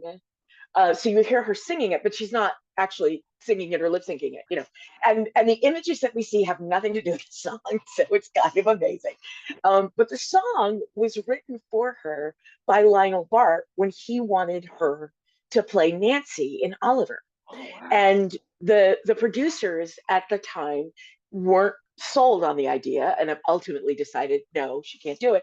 But he really wanted her, so he kept bringing her in and kept writing songs just for her. So it's this glorious kind of moment in time out of that very musical theater, moment in the 60s, but it's got all of these things in it that are so Shirley, that are so like Bondian and dramatic and big. And so I was really, really excited that the label got as excited by that song as I am. So we recorded it, and now technically it's this song from the early 60s, and this is the first release of it. So, it's that history thing that makes me all happy. Mazel tov. By the way, we are talking with Natalie Douglas. And hello, shalom. No, you're not going away anyway. I know. I'm just waiting. To talk about, because let's go back to your mom, even though she was your adopted mom. She's your mom, right? Yeah, she is. The one who got you singing. So tell us about it. I mean, she was really like yeah. No, see, here's the thing. The crazy thing was she started it, but then she really, really regretted it. Because when I was really little, I was bugging her. My mother always worked. And so she had picked me up from the nanny and like brought me home and was making dinner. And I was talking a lot, which I'm sure you can hardly imagine. And I'm sure I was asking a million questions. And she said, "Oh, here's what we're going to do. I'm going to teach you a song and you can go to your room and practice it. And then at dinner, you can sing it for me and dad, if you like nail it, if you get it right." Which for some reason, like I was so totally into. I was down. So she taught me "You'll Never Know," which is one of my favorite old standards. Never And know it's actually just how much. Is that yes, that's the one. Yes, Alice Faye. And that's actually on the album. It's the first time we recorded that. That's on the new album too. So that was the first song I ever learned. I think I was 4 years old. And I went to my room, and I remember being in my room and practicing it, like singing at the stuffed animals and the cats, and thinking to myself, I'm a singer. That's what I do. I'm a singer. Like, and you apparently were four? You were how four. old? Yeah. 4. I mean, little bit like this. Oh, okay. That's who I am. So, I wasn't surprised when this was my path after college and grad school. My mother, however, was horrified and tried to talk me out of it many, many, many times. But I'm a singer. That's who I am. So You say after college and grad school. I mean, I assume in university you didn't do an entertainment path. No, I was a undergrad. I was a psychology major with concentrations in theater and women's studies. And as a grad student, I was a psych grad student. My master's is in psych and theater. I did a double so I mean, it was evident to anyone who was paying attention because I was always a part of my world. I studied theater. I didn't study musical theater. I did a bunch of straight plays through high school and college and grad school. And singing was something I did for fun and like kind of to pay some bills at, I grew up in LA, so coffee houses in Westwood and, that world. I used to sing at Monty's, a steakhouse in Westwood, on Monday and Sunday nights. It was one of those gigs where they couldn't pay me, but they gave me steak dinners and hey, exactly. Guitar on the piano. Did you do that thing? No, I didn't. Actually, sort of, yes, but it wasn't a piano; it was a guitar. I didn't play, but the guy who accompanied me, it was really his gig that he invited me to become a part of, which is really incredibly generous and kind of him. So that became like my regular thing. But yeah, there was a tip jar on the little table, kind of by the two of us. Him standing and playing guitar, me standing next to him with the microphone, taking requests. Sorry to divert you, but did you ever get a license and did you ever practice psychiatry or psychology or any of that? No, I did not. I did a few hours of intake right after grad school, right after I got my master's, because I graduated high school at 16 and college at 19.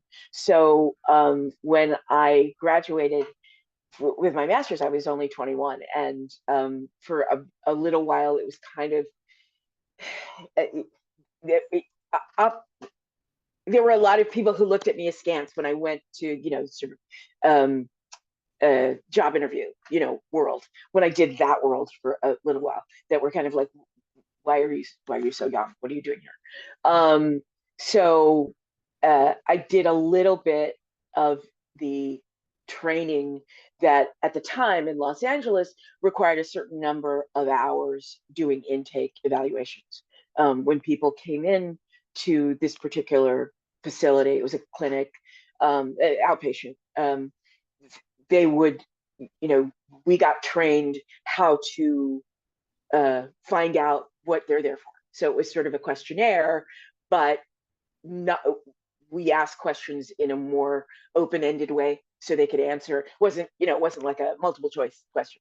And we learned how to do that. That was the idea, so that as the first clinician that they're going to see, and in this case, as somebody who is, a trainee, how to ask the questions that are necessary for the therapist they're going to see to know what's going on, but how to do that in a way that doesn't cause more problems or ask, or judge the person who's coming in, or, like how to do that correctly clinically. Like that was the prep the patient for the shrink, and then Yeah. when the shrink comes in, they're hanging from a belt. Exactly. It's worse. You've made it worse. Yeah, you don't want to do that. So there's That's a training. happened to me as a rabbi. It's very... I'm sure. So, and I found that psychology was really helpful for the acting work, and for life. I'm interested in what makes people tick. I am. I think humans are fascinating.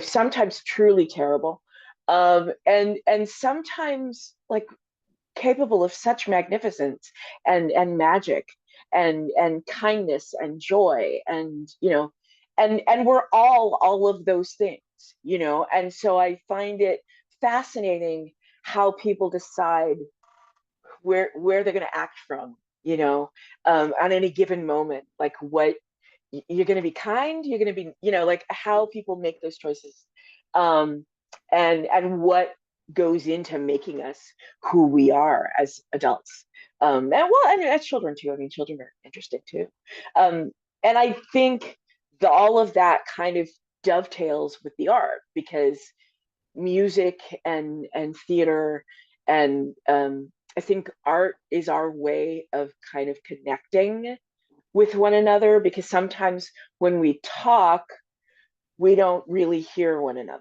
I missed that. You're so funny. Thank you. But let me have a question for you, though. And so you chose not to go into that. So how did you make a living? What did you do from 21 years old with a master's degree, and you just coffee shops? I mean, how did you support a life? I did a little of that. I did coffee shop. I had a million jobs. I waited tables. I did all those things. And then actually for a couple of years, I worked in marketing research for a television network.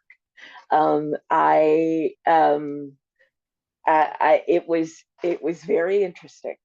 Why?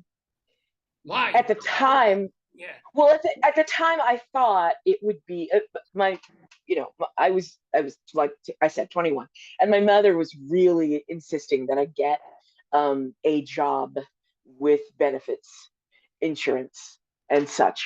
And I thought one of my professors at UCLA kind of turned me onto this opportunity, and I thought it would be a place I could blend my two passions, what I had studied, theater and in this case, the qualitative part of psychology, the research, the questionnaire, that kind of thing, and statistics, psychological, that. So I thought those two things would exist.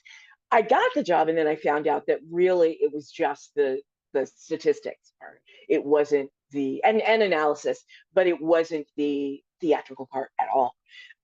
So in that way, it was not fulfilling, and I did not stay there very long. But it was interesting. It was I certainly learned a lot about that side of the business, because I had grown up with a lot of my friends' parents worked in the other side of the business. They were actors, or they were directors, or they were filmmakers, that world. So I'd seen a lot of that. I'd been on a lot of sets and seen that, but I had not seen the sort of the offices, the corporate part. I gotta stop you there because now I want to know, like, you don't have to name names. Like, what sets were you on? What's like the most coolest set in your early 20s? You're striding on to see your friend's dad or mom directing or appearing in something. Okay, let me see. Well, I don't know if I can name names. I'm not sure. Here's the thing. Okay, I will say there was a time when certain networks wanted very badly to enter the world of nighttime soaps, and some networks did that really well, and some others did less so. So I spent a lot of time on those projects that were less successful on those sets. So I spent a lot of time in that world, and it's fascinating world. But here's a question. How did you stop yourself from telling your friend, look, they're doing a thing, can you ask your dad, can I be in it? Can I get an under 5? Can I do my SAG card or something? Because honestly, I wasn't acting then. It's like I took 3 years off. I wasn't even taking classes. I wasn't, I sort of stopped.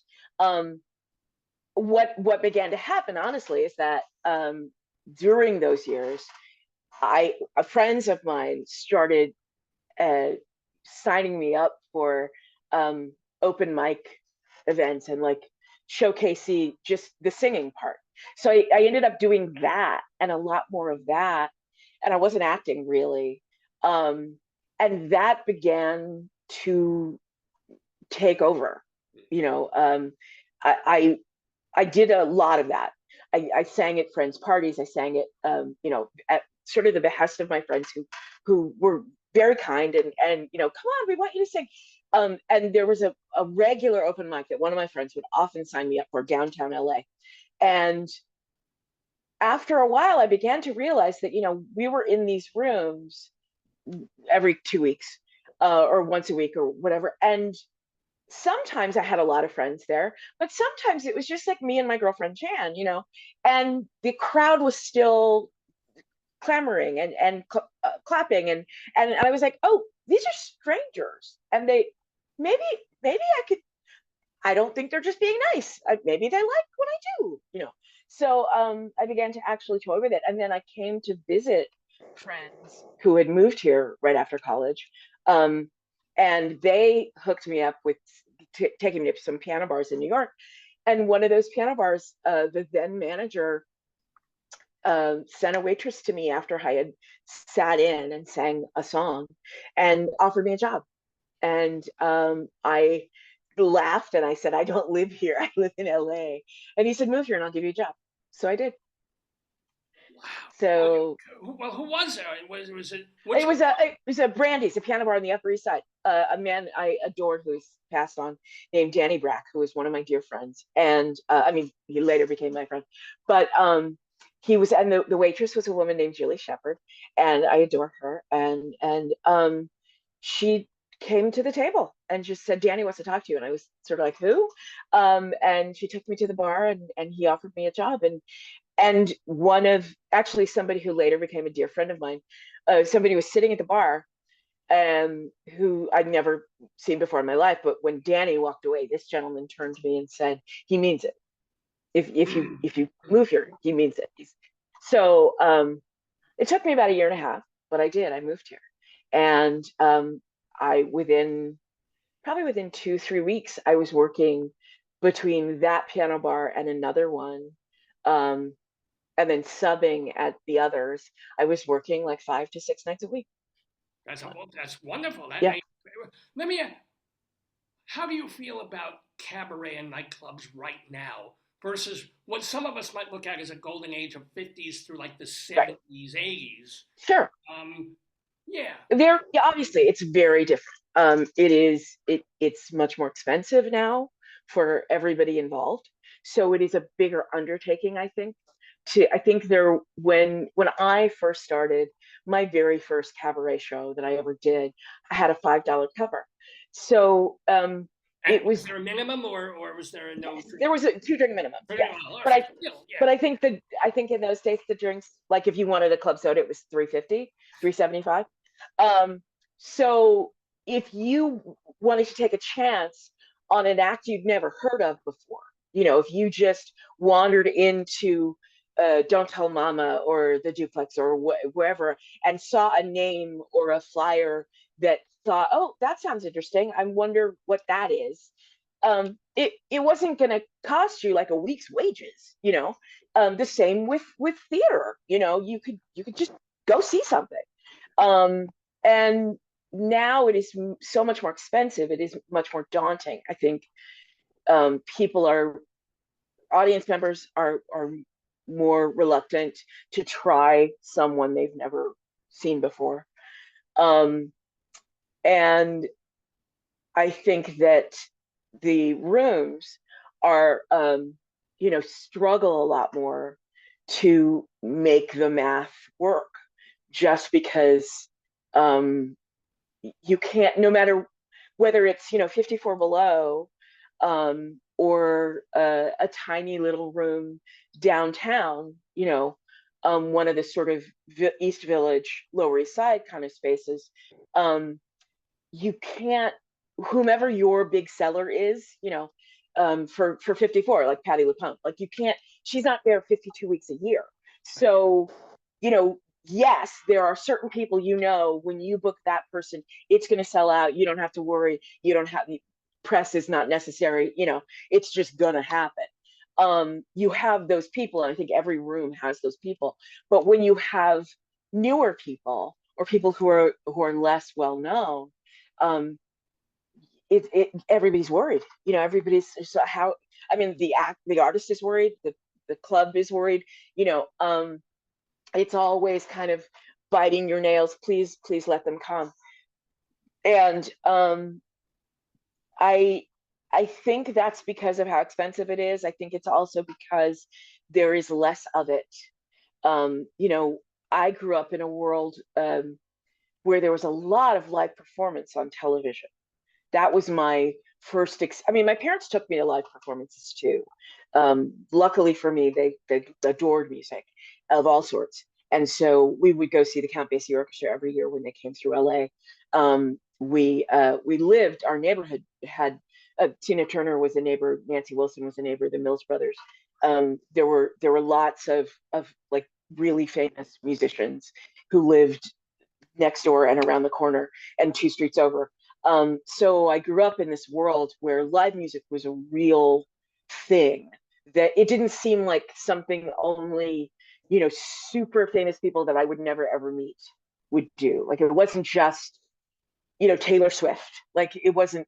All right, but so, did you ever meet Tina Turner, like on the street? yeah. Like, Oh yeah, at the yeah. I knew her son Craig. Yeah, he was older than I, but there was a playground in the neighborhood. I didn't go to school in the neighborhood. Like I said, I went to a private girls' school, but there was a school in our neighborhood that was a street behind ours, and all the kids would play at that playground.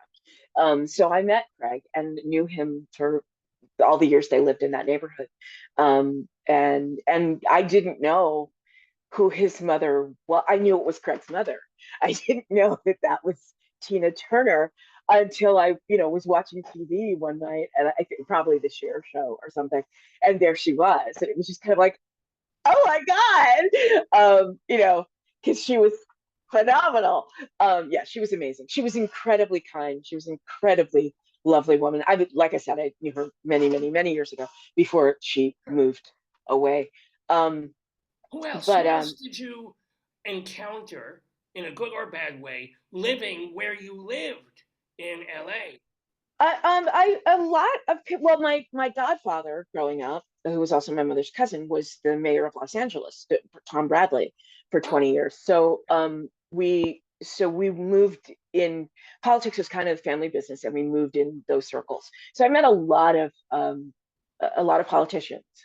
I met a lot of and I, because of the school that I went to, I met a lot of celebrities. So I knew a lot of actors, and honestly, I had really good experiences because they were my friends' parents. You know what I mean? Like they weren't Yeah. like it. I didn't work with them. I didn't have some kind of, and nobody was like mean to a little kid, like um although that would be a funny story. But no, Raquel Welch was her daughter was a friend when we were really little, and we went to the school together, and there were a lot of kids like that whose parents were very famous. Now, how about in And your adult life, working and singing with people? Like, what's either a mean story or a lovely, happy story about a celebrity that? um gosh, well that oh let's see. Well, that's actually that's actually, well, I, I'm trying to think. I think,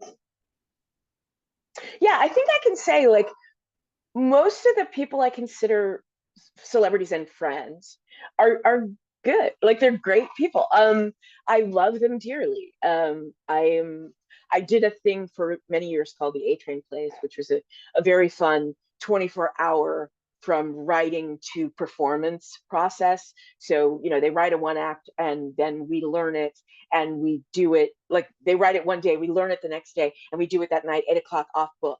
Little 10-minute musicals. It was really fun. It was really exciting. And became part of that in 2003. And so there were a lot of us who were doing that at the time. And some of the people I worked with then have gone on to illustrious careers. So one of my friends that I just adore is a woman named Ashley Atkinson. She's in The Gilded Age. She does a lot of film and a lot of television, and she does a lot of theater too, and she's brilliant.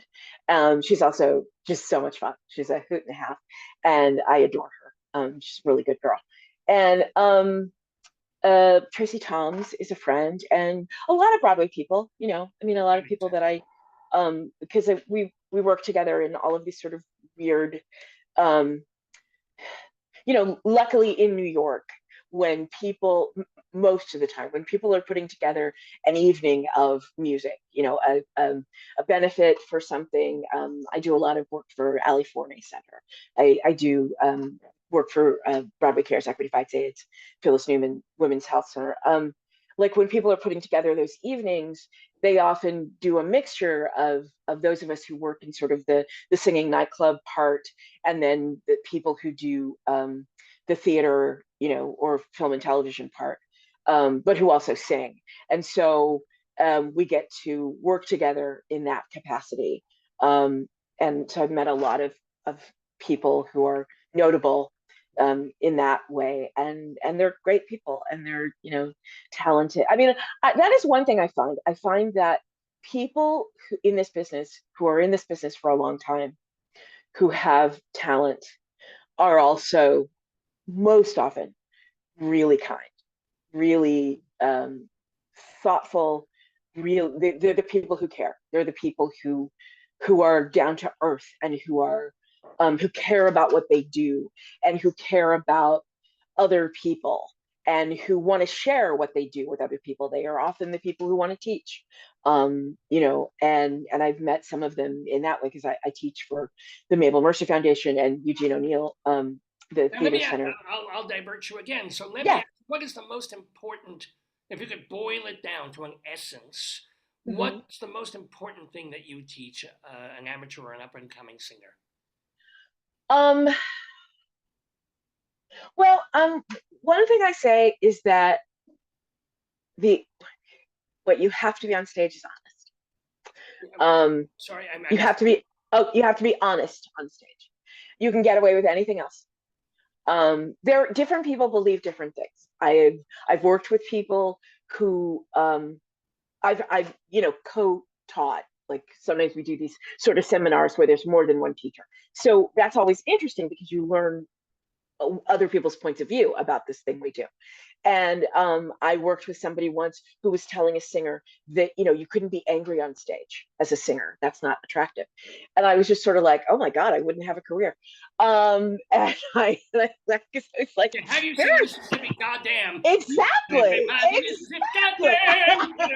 So and I was like, that doesn't make any sense. That's not human. If it's a human emotion, you can have it on stage. But his point of view was that people don't come there for people in an audience don't come for you to be angry at them. And I understand that that makes perfect sense. You can't take out your stuff on your audience. That's not what they're there for. But I think that if you are being truthful, you can have any feeling that is human, as long as there's a reason, there's something that you want to share with the audience about this feeling. It's not just look at me have this feeling, because like, what's that?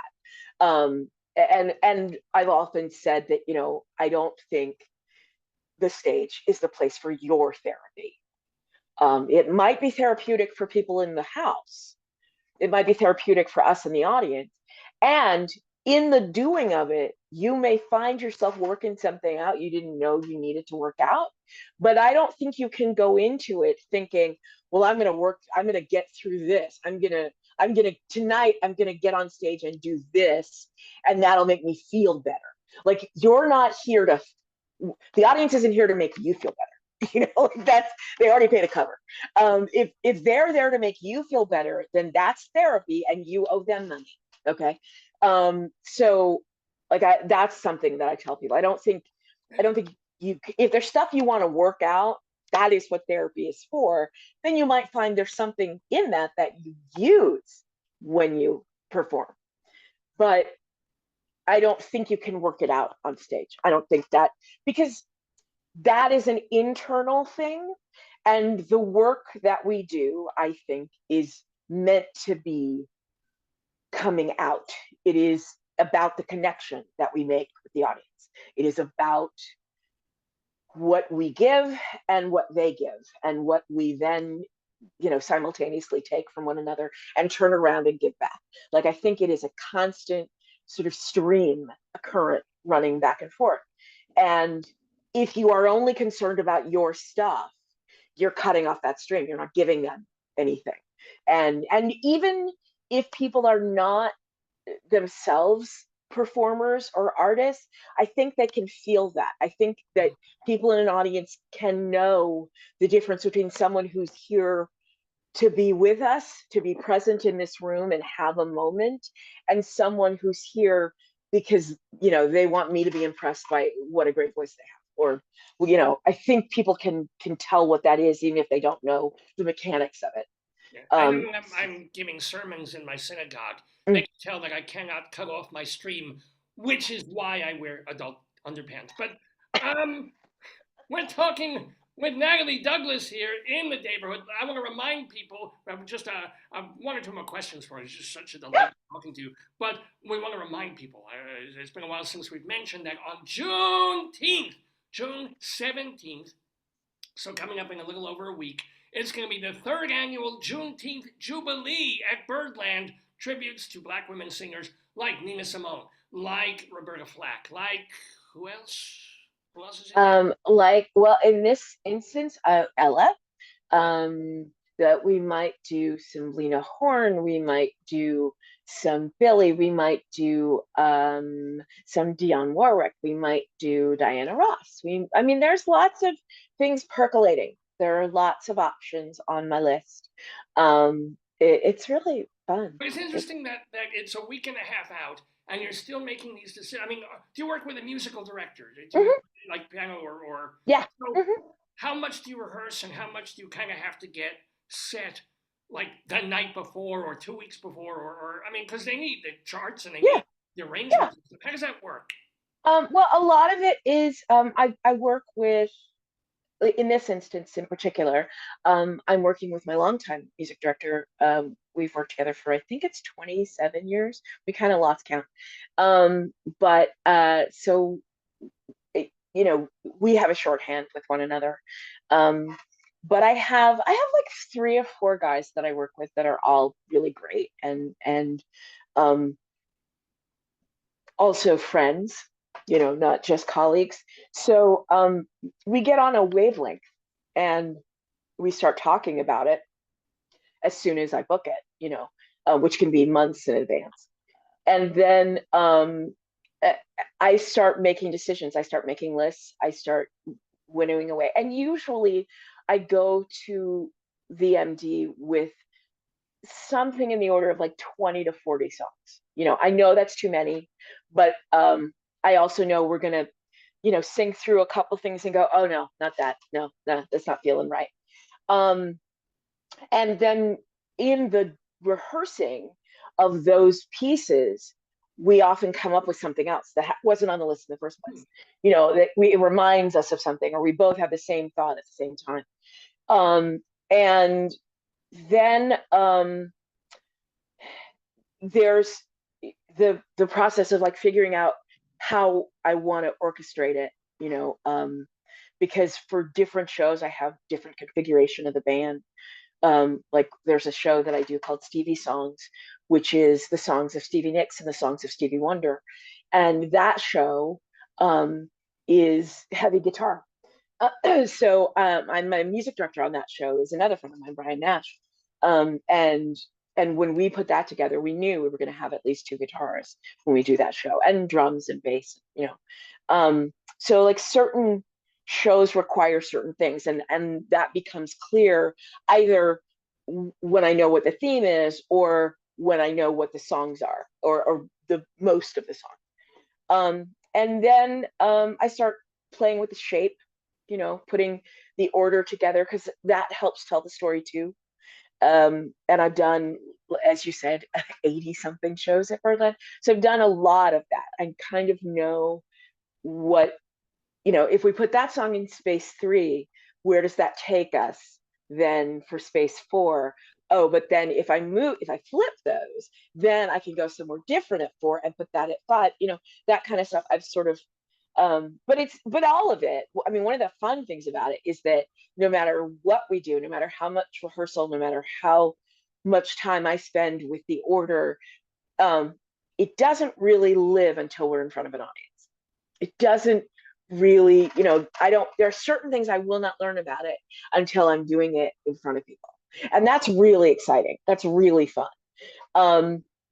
So I also always leave a little room, because sometimes in the middle of a show, I will turn to Mark Hartman and say, yeah, we're skipping this one. Or you can't I'll add say, one unless he has the fake book in front of him. if it's just us, I can't. If it's a show with just me and piano, which we do sometimes, certain shows, then I can't, because we have a vast repertoire that we've created over the years, and honestly, these days, if I have enough iPads, I can add something even with a band, because I have most of the chart, anything I've ever done, in my iPad, and Mark has most of them. When he's playing for me, he has access to almost everything, but if he doesn't, I can shoot them from my phone or from my iPad to his. So if we have enough iPads, I can call it just depends on whether people are working from paper or iPad. It makes such a huge difference to my life in terms of traveling. I do not have to carry stacks, because I used to have to bring a book, if we're like going to the West Coast and we're doing a bunch of shows. One time I remember we were doing different shows in San Diego, Palm Springs, Los Angeles, and Northern California at Los Gatos, which is outside San Francisco. And each one of those dates was a different program. So I had different book for each musician for each show. That's heavy. 100 pounds of paper. That's a lot of paper. Yeah. And to not have to do that anymore is so exciting, because I could just shoot the PDFs before I even leave New York. I send off the PDFs to the musicians, and then as long as their iPad's charged, we're golden. They're on stage, not with turn pages anymore. They just go swipey. Wow. Or well, it depends on the musician. It depends on the instrument. A lot of them use a foot pad. They're pedals you can get for your iPad, musicians. It's wireless, and when you step on it, it turns a page. So Fabulous. So you don't have to touch it. So you can keep your hands on your instrument, like if you're playing the bass or whatever. Wow, they should porn like that. No, I don't know what. but no, because you're not. What do they need a script for porn? Really? Come on. After a certain point. So yeah. But I wanted to ask this before, but one more thing, because when you mentioned this whole idea of being adopted, because there's a story there that Yeah. you eventually found your birth parents or birth father. But Yeah. is it true? I can't. I have to. Did your mom actually tell you stories when you were growing up of what it was like to be pregnant with you? Yes, That's my adopted mother. that's Yeah. weird. Or She was a psychologist. Makes sense, right? Uh, yes, she did. Yes, she really did. do you hold that Um, against her, or do you understand why? no, no. I mean, I mean, I was certainly angry about it. But I, by the time I found my mother had passed away before I found out, so I had obviously was never able to talk with her about it, but I had been in therapy for a while at that point myself, and I had already sorted through um, being able to acknowledge the totality of my parents, the things they did that were great and the things they did that were not. And I knew I was loved. That was absolutely true. That, there was no doubt about that. And that was, and I knew how many benefits I got. Like I was well aware that I had good parents who made some mistakes, but who were good parents. So I had already sort of reconciled myself, since I didn't find out until I was an adult, to being a person who could both love them and still love them, and also not love everything they did, and not need to think they were perfect in order to love them, to recognize their flaws and to recognize the things they did that were wrong, and the things they did that infuriated me, and the things they did that um, that shortchanged me, that didn't take into account who I was, stuff like that. So when I found out that I was adopted and that they had lied to me about it, um, initially it was just shocking. It was just like, because it's such a fundamental thing to know about oneself, um, and to have grown up hearing all these stories about her pregnancy, about the hospital I was born in, and just all of these things that I knew weren't true. Once I found out I was adopted, it was shattering, and one of my friends said, it changes everything, it changes nothing. And that is exactly true, because my childhood is still my childhood and my parents are still my parents, but it changes everything. And certainly when I later found my birth father, and I actually found my birth mother too, but I have never met her, but I do know who she is now. um, uh, it and I saw people who look like me, and I am so like my father. I have so many qualities that we're sort of like twins almost. That it really made a huge difference in terms of who I am. um, but it didn't change my history, if that makes sense. Oh, please. um, My parents used to say they wish they put me up for adoption. So it's a very different kind totally different. But yeah, it's I mean, it was a shock. It was interesting. There are lots of twists and turns to it. I actually put it in a show at one point, because it's very theatrical. There's lots of drama, because there, like as I said, my godfather, who was also my mother's cousin, was the mayor of Los Angeles for 20 years. But before he was a mayor, he was city councilman. And before he was a city councilman, he was a lawyer. And when I found out I was adopted, I actually was able to get a hold of my adoption papers, because I found out after the fact he was the lawyer on the case. He he was the lawyer on my adoption. And because he had saved everything after he passed away, his widow, my aunt, had saved all the papers, and not knowing sort of like what she was going to do with any of that. And it's some around the time that I found out I was adopted, the law library at UCLA was collecting some of his groundbreaking policy making.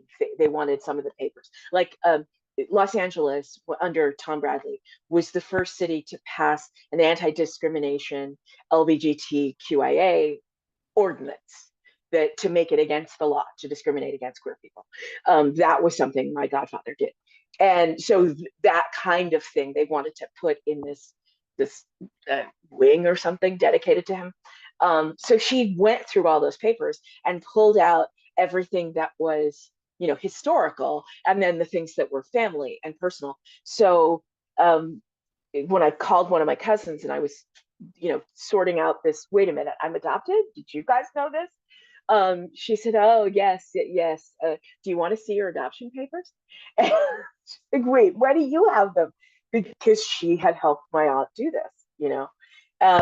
So yeah, there were a lot of magical sort of twists to it. And my birth father, you know, turns out to be a community activist and a political creature, and one of the founding members of the Black Student Union at San Francisco State back in the sit-in days. And so, you know, and you have chosen not to know your mom, your birth mom. No, it's not my choice, it's hers. Sure.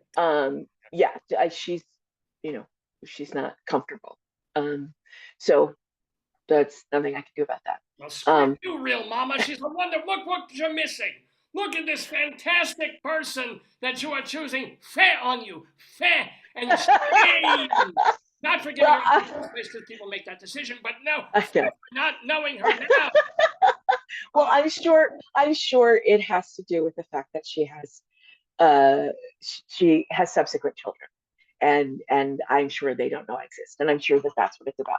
And I feel badly for her and for myself, because I was raised an only child, so I always wanted siblings, but you know, my biological dad had a daughter that sadly died 9 months before I found him. So I didn't get to meet my sister on that side, but he also has a son that's not his biological son, but that he has raised. So I have a brother, which is fun. And I never had a brother before. Although I do, my two best friends are family. They're my baby brothers. So. Well, you are now part of the Dave's Gone By Daverhood family. And what a joy, what a delight. And we absolutely have to have you back because you're one of the best conversationalists ever.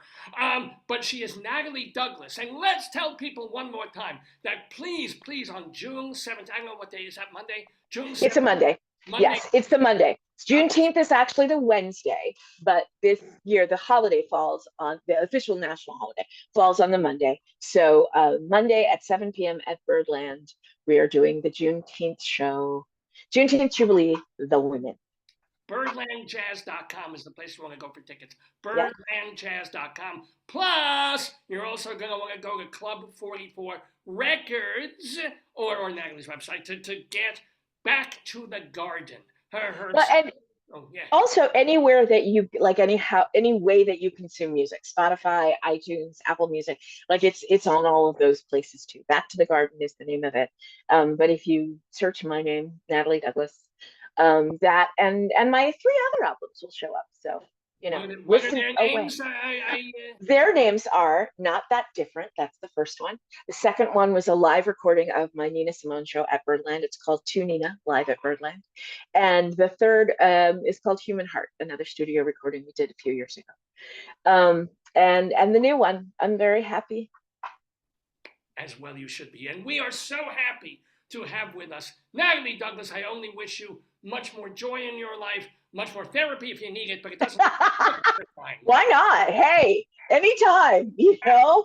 I think everyone should be in therapy. Believe me, I think there's so many problems that we have in the world that I often say to my darling husband, if only that person had therapy, we wouldn't be in that place. and actually, yeah. By the way, Mazel Tov, how long have you been married? I'm gonna get this wrong. Wait, no, 24 years. Mazel. What does he do? He's a personal fitness concierge. That's what he does. He creates concierge. Yes. he creates fitness programs for people that are sort of all encompassing. It's not just personal trainer. He does nutritional things with them. A lot of his clients are people who travel for work or who, oh, oops, my phone's ringing. Yeah, I kept you so oh, long. I'm so sorry. No, you're fine. So he designs programs for them that they can do in their hotel room. He designs programs that they can do, at certain, like the gym at the hotel they're going to be in Tokyo or wherever. So he has this very kind of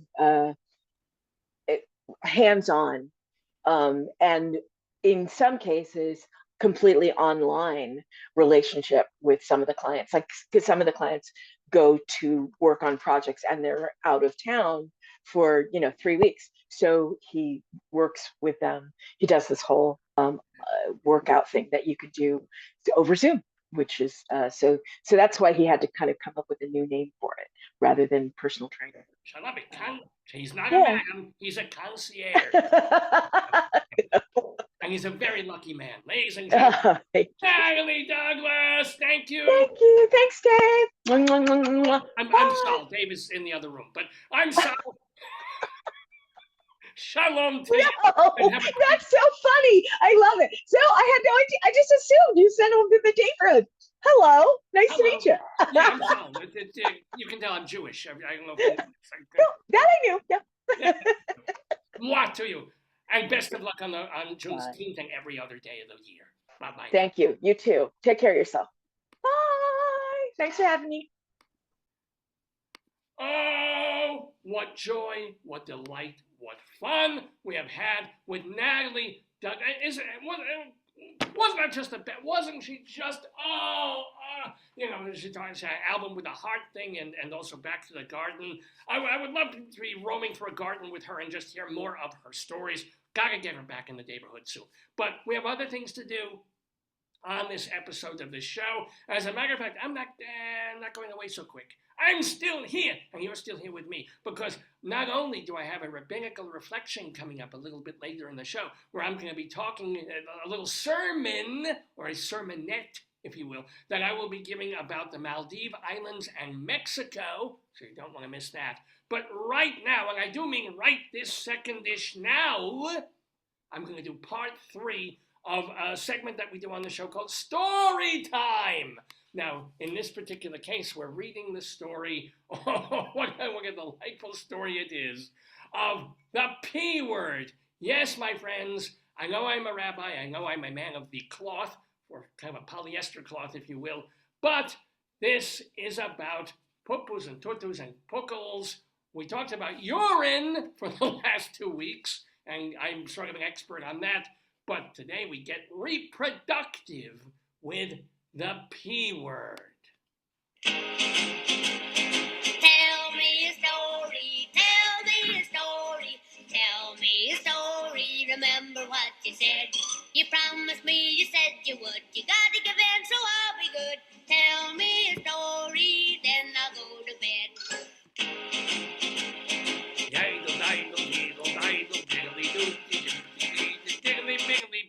Oh, yes, my friends. So we have been reading from Dr. David Who. David Who? Dr. David Who. David Who? Dr. David Who, his book, The P Word, A Manual for Mammals, is basically a way of teaching adolescents about what's going on down there when things start to change. So, yes, we talked about animal markings and all of that.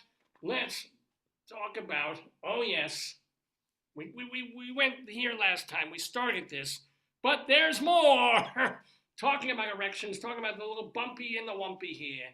Let's hear a bit more about erections and why they happen and so forth. What happens after this? Puberty. We start with puberty. Now, we've all heard the word, and we know that it means our bodies are going to change in important ways. Puberty is the transition of our bodies from childhood to adulthood. It grows like we do. These changes happen on a different timeline for everyone. It may be as early as 9, or as late as 14. But no matter when it happens, puberty is a natural part of growing up. And it usually begins because our bodies start producing a hormone called testosterone. Once this happens, we grow taller, well, some of us do, our voices may get deeper, and we may notice hair under our arms, on our faces, for some of us on our backs, and around our pubic area. Ooh, more about this area on page 54. How long is this goddamn book? All right. Because puberty is the biggest period of growth, and also for women, you're getting periods then, the penis, scrotum, and testicle, I don't know why I said it like that, scrotum and testicles will grow. During and after puberty, the size, length, or width of the penis and testicles may change.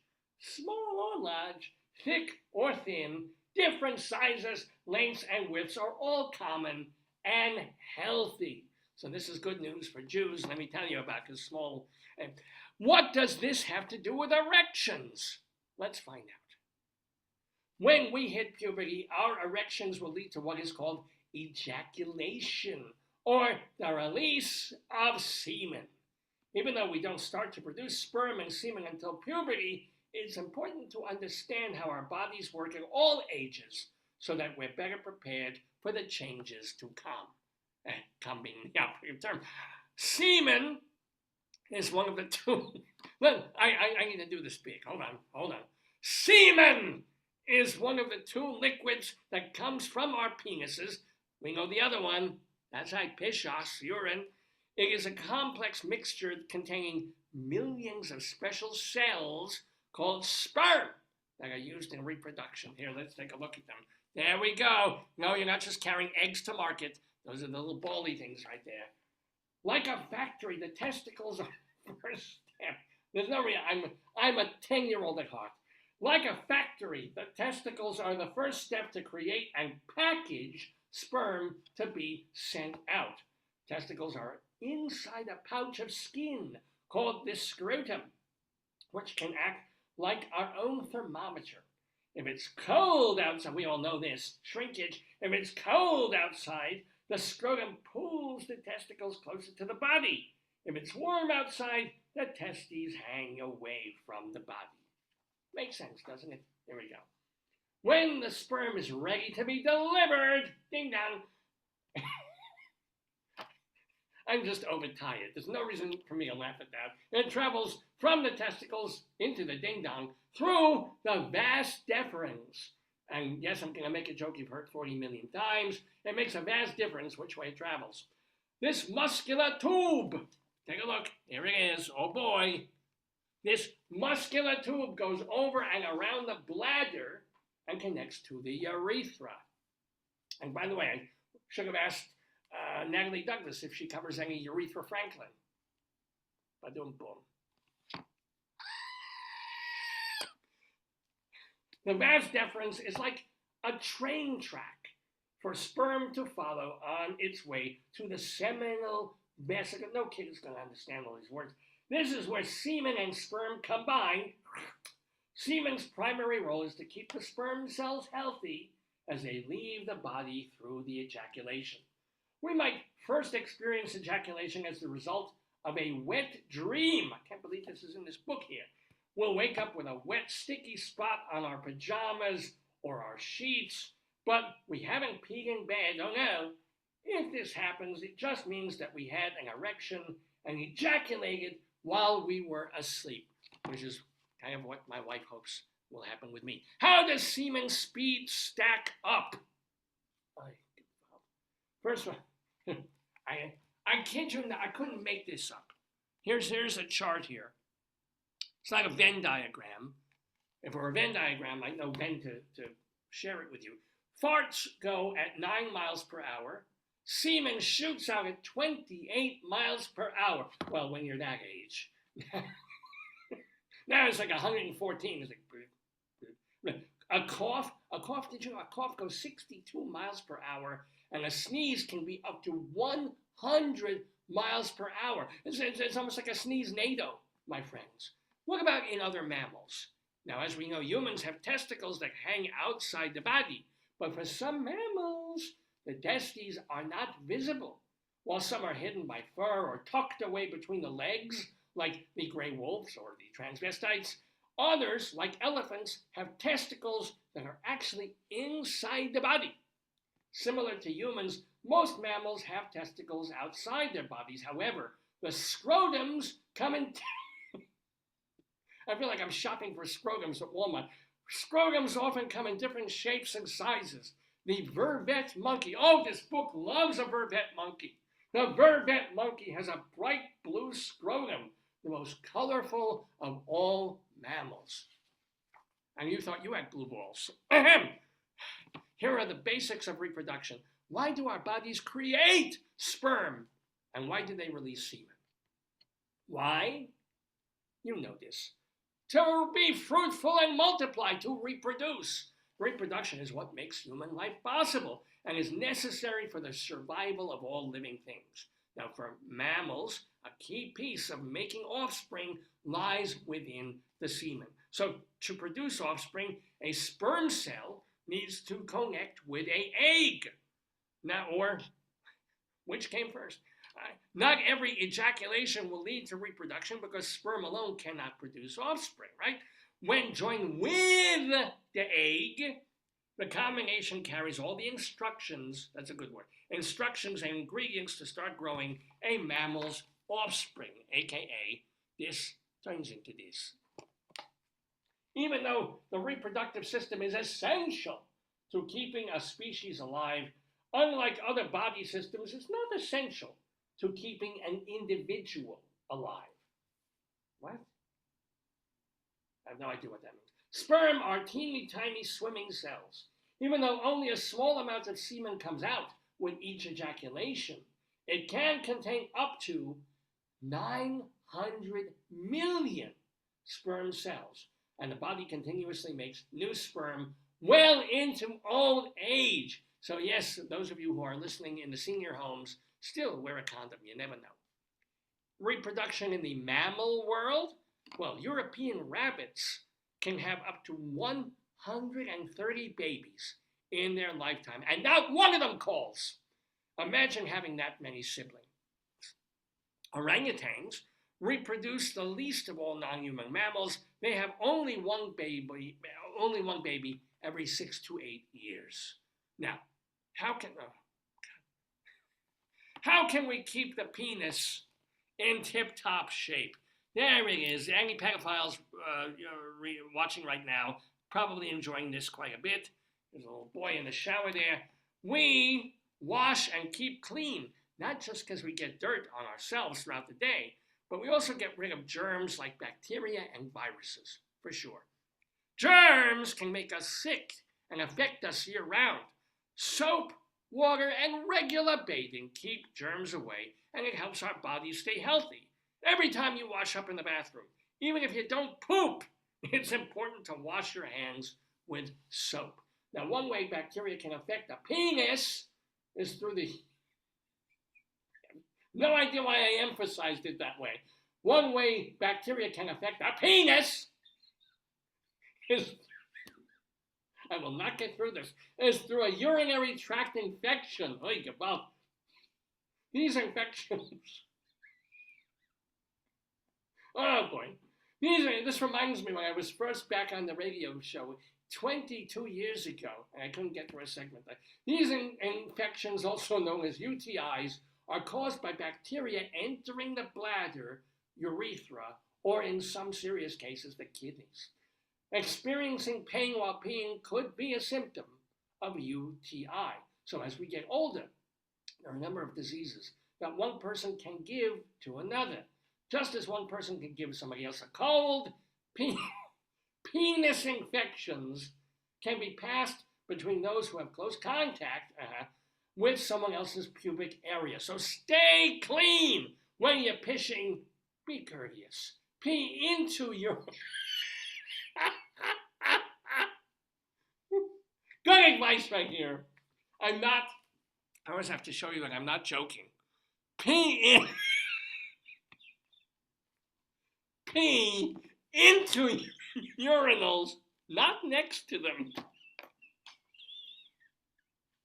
You know, so much of this is at a high level, where you're talking to intelligent, 9, 10, 12, 14-year-olds, right? You say, no, it makes sense, this is sense, do this. And then you get to, it's like, yes, you don't pee next to me. You don't piss on the floor next to the toilet. You don't piss on the floor next to the toilet. You piss into the toilet. And this is a piece of advice.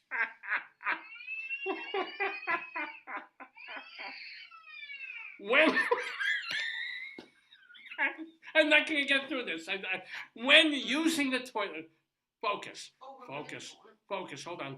When using the toilet, lift the seat to pee and aim into the toilet, as opposed to, now men understood. Men, when you're a kid, you leave the seat down, you sometimes this, it trickles, I get it.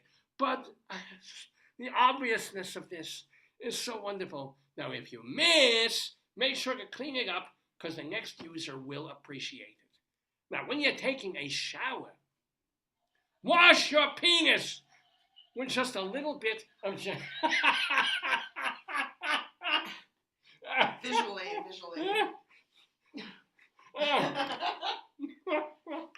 Here is and see, someone did not flush last time they were in it. They left the poop. Look at all this. You wanna make sure that you aim when you're pissing. You lift the lid and you do this, and then you have to flush. There you go. Even if you're filthy like Oscar the Grouch is, it is important that you care for those around you, and you keep things clean and keep yourself clean. Use a little soap in the shower and make sure to rinse it all off. If your penis still has a foreskin, you're probably not watching this program. Wash underneath it, or at least a couple of times a week. Wow. Does it get that?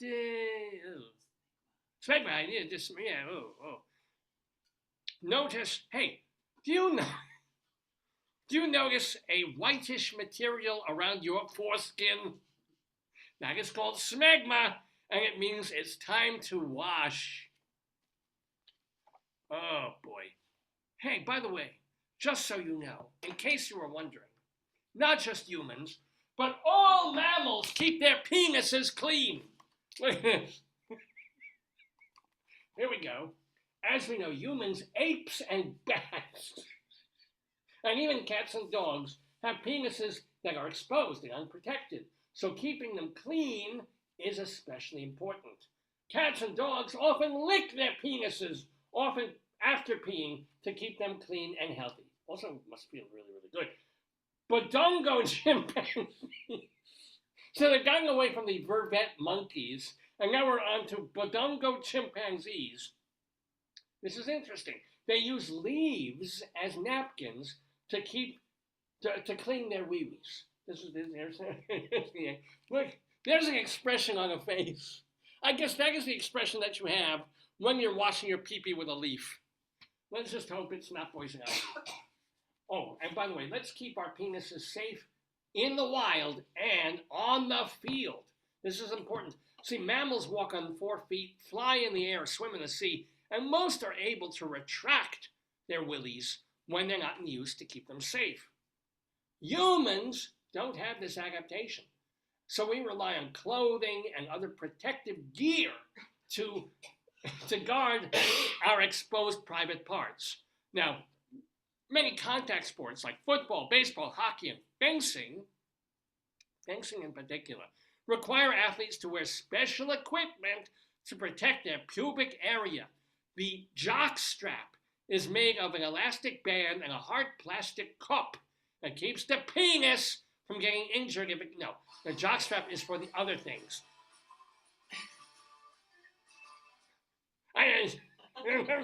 Somehow perfect, I don't know. Well, have we learned everything? We're coming to the end of this book here. What else could there be to learn, right? Never ask that of a Jew. A Jew is always going, oh, you're just beginning. You think you know everything. You start at the beginning over again. Now, let me just blow my nose. This book is just an introduction to one of the many organs that keep us alive and healthy. The penis gets rid of waste, marks territory, creates new life. and communicates to you about your health. How you doing? I'm doing all right. How you doing? I'm okay. It's all right. Knowing its important role in keeping us healthy is essential to having pride and respect for this organ, because throughout our lives, the penis grows and changes. You have learned some new vocabulary and increased your understanding of the inner workings of the body, but there's always more to learn. The best thing we can do is keep learning and being curious about our ever-changing bodies. And it has a glossary at the end of the book, which you might want to gloss over. So let's see, we really have all these words. This is good. Oh my God, a lot of words. Yeah. Been there. Vas deferens, viruses, wet dream, sperm, sphincter. Ooh, yeah, sphincter's a good one. I like that one. All right. And there are additional. There's a little boy who is looking a little too much forward to his pubic exam. There's a relationship this kid is having with his doctor that we don't want to know about. Anyway, there's additional resources that you can have. And then here's the anatomy one more time before we put this book down. The anatomy of the penis. So you got the snake and the egg, the feather, and that should tell you everything you need to know right about there. Ladies and gentlemen. Oh, here's the author. Here's Dr. David Hu, and look at this. Asian doctor wrote the book, but this guy, I'm wondering, Ilias, no, he's Greek, he's not Jewish. Ilias Arahovitis, born in South Africa, but raised in Athens. In his early years, Ilias's canvas was the floor and the walls. I'm hoping not with his own excrement. But after the age of 5, he started using actual canvas to create his first oil paintings. He graduated from an art and design college in Athens, specializes in children's books, and has illustrated many of them over the past 25 years. Dr. Hu's research, the guy who wrote this book, has been featured in The Economist, The New York Times, Highlights for Children, and Saturday Night Live. One has to wonder. He is also the author of the young adult nonfiction book, How to Walk on Water and Climb Up Walls. I'm starting to wonder if this guy's information is accurate.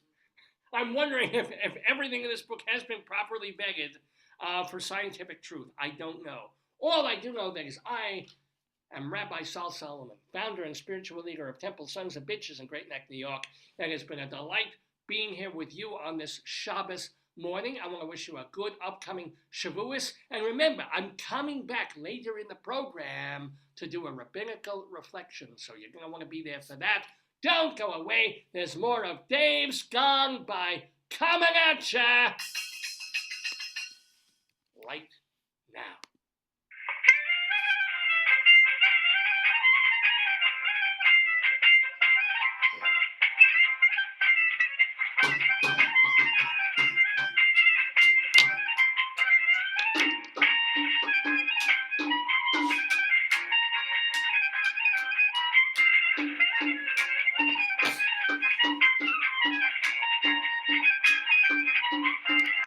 Oh, my friends, yes, it is just about 11:30 Eastern Time here in the neighborhood.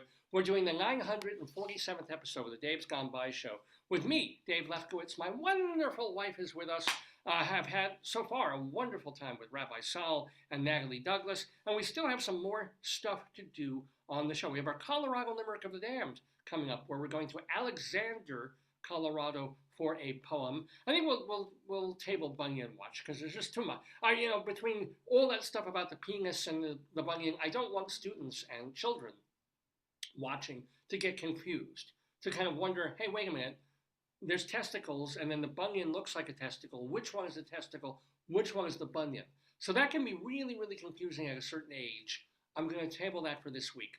But I do also have to do our Dave's Big Dictionary word of the day, and that is going to be incognito. I've got to talk about that word for a little bit. Which you cannot do with your shirt. Yeah, there's no way I can be incognito. This shirt under it I can do, but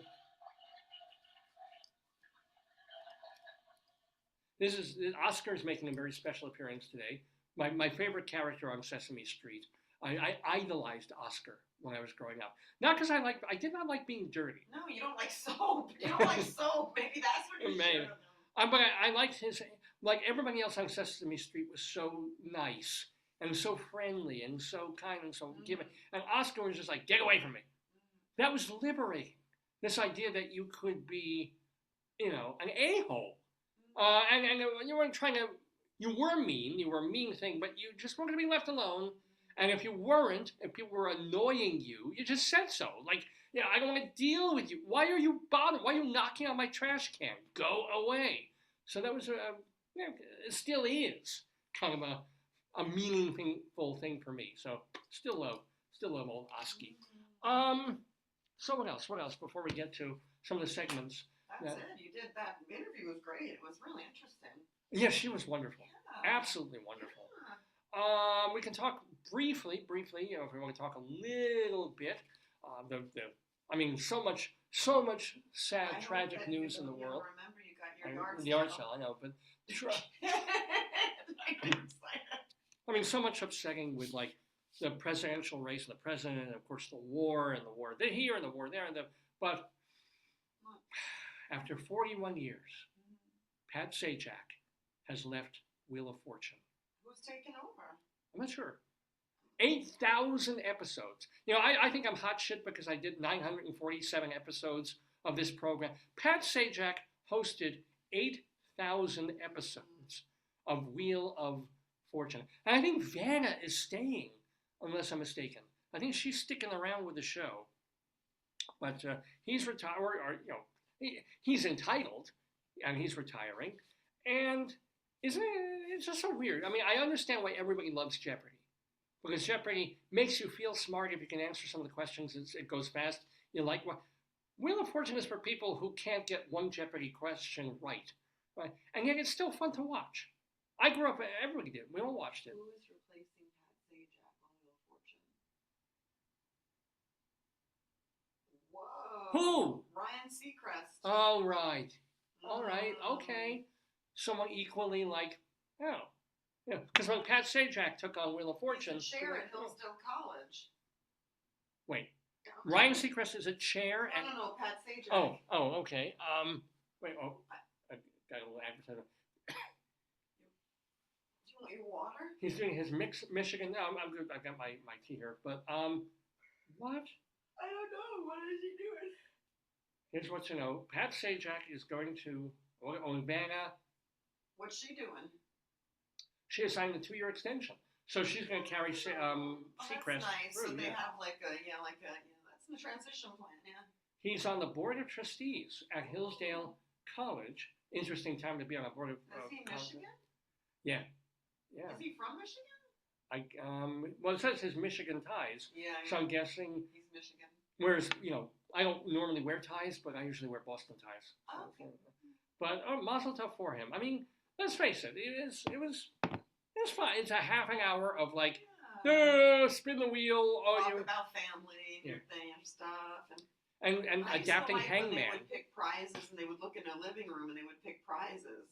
What was that show where they would look at? Well, no, that's wasn't that Price is Right? No, Or Let's Make a Deal.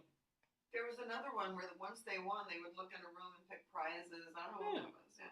I'm not sure about that. Yeah, but Wheel was kind of cool because you see the letters. I love letters. Yeah, you wordplay. Yeah, and what's the missing? What do you think Wordle is? On a certain level, Wordle is like, okay, you have this letter, you have this letter. These are missing. There's no What Pat is it? and Vanna. There's no what? There's no Pat and Vanna in Wordle. There's no Vanna in Wordle. Yeah, but so a big farewell to him. But it's interesting when Alex Trebek was dying and had to give up Jeopardy. It was like, how will Jeopardy continue without Alex Trebek? He was Trebek.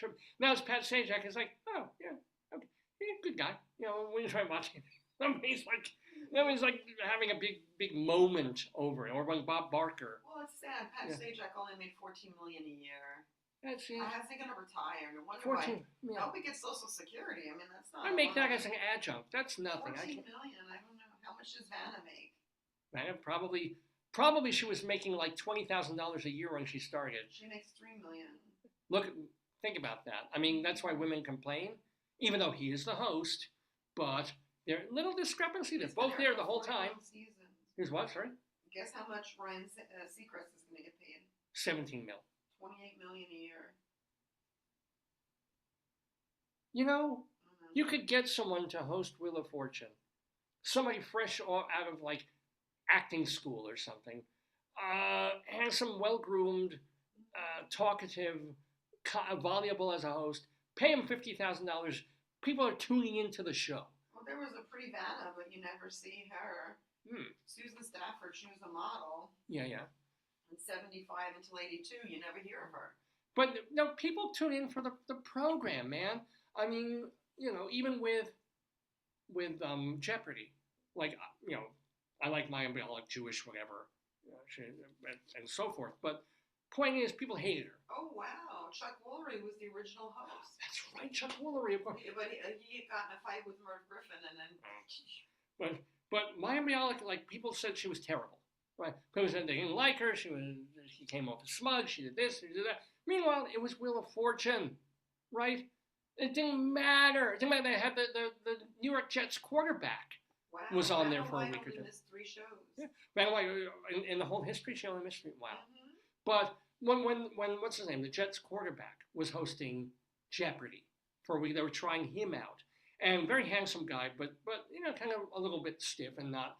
It was still friggin' Jeopardy, right? And yes, they did go, I think, with the best choice with Jeopardy Ken Jennings. Oh, yeah. But if they hadn't gone with him, if they'd gone with just some schlub who can get the words out, who can banter a little bit with it, it'd still be Jeopardy. He's from Chicago. Who is? Columbia College, Chicago. He went to Chicago. He's from Chicago. Who, Sajak? Yeah, his name is Sajak, but he changed it to Sajak for American. So why is it Michigan or whatever? I don't know. Maybe he went to Michigan or Michigan State or something. But anyway, that's a few thoughts all about Pat Sajak leaving Wheel of Fortune after all this time. We wish, of course, Ryan Seacrest luck. It's just, you know, yay, fine. If I happen to catch it, we don't have terrestrial television anymore. Does anybody have terrestrial television anymore? For those of you who do, if you're thumbing through. It says, Yeah. Okay, interesting. He says he has a son who's a doctor and a daughter, Maggie Marie Sajak, who is a social correspondent on Wheel of Fortune. They live in Severna Park. Oh. With a second home in Maryland. And they have a second home in Los Angeles. Okay, well, he makes $14 million a year. He should have a home in every state. Yeah, you should interview him. Well, if he's available, yeah. All right. And yeah, he probably got good for him. He got his daughter, a Nepo baby. He got her gig on the show. Good for him. Ew. What? He underwent emergency intestinal surgery to remove a blockage. Where? Oh, In intestine. intestine. Yeah. Ooh.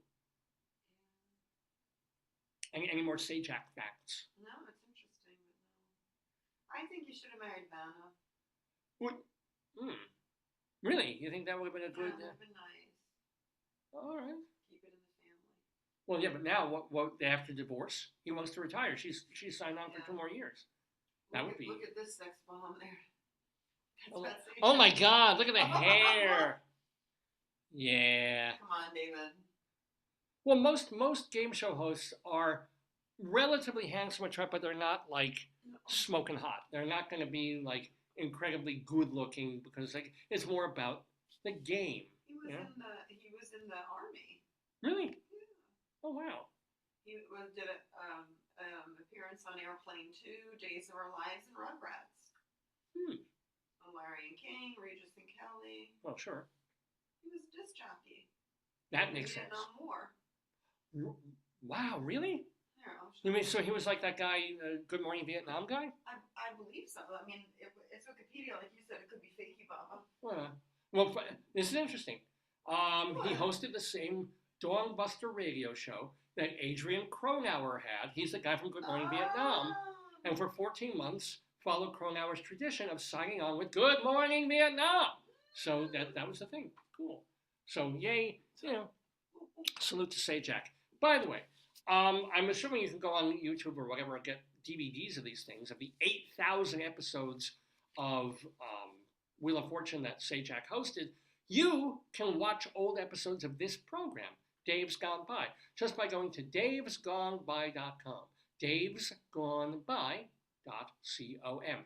Literally, every episode from the very first one that we've been able to salvage, one or two got lost in technical difficulties, but out of the 940-something shows we've done, more than 940 are listenable. They're available. They're free at davesgoneby.com. We also load them up on our channel on archive.org.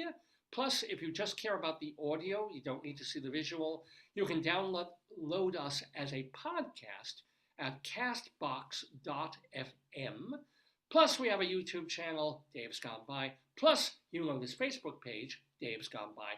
Lots of ways to access this same material, be it full programs or just our skits or just our interviews. They're all there. Best place to start is davesgoneby.com, as well as the Facebook page. And if you want to write to me, it's davesgoneby@aol.com, old-fashioned email, or just message me on the Facebook page. Well, we have our Colorado Limerick of the Dam to do, as well as our Friends of the Neighborhood, and another Rabbinical Reflection from the great Rabbi Sol. But before then, all right, I haven't really had time to think about it, but I'm going to, as we play the theme music for our next segment. It's called Dave's Big Dictionary. Has to do with a word, something completely unplanned. I'm thrown a word, and then I have to think of something to talk about it for like 5 minutes or so. Whatever comes to mind. It can be very directly about the word or something pretty far afield. But I have to be vaguely amusing and interesting about that word. So Merriam-Webster's picked one for us already, because they do a word of the day. That word, I will tell you in a moment on Dave's Big Dictionary.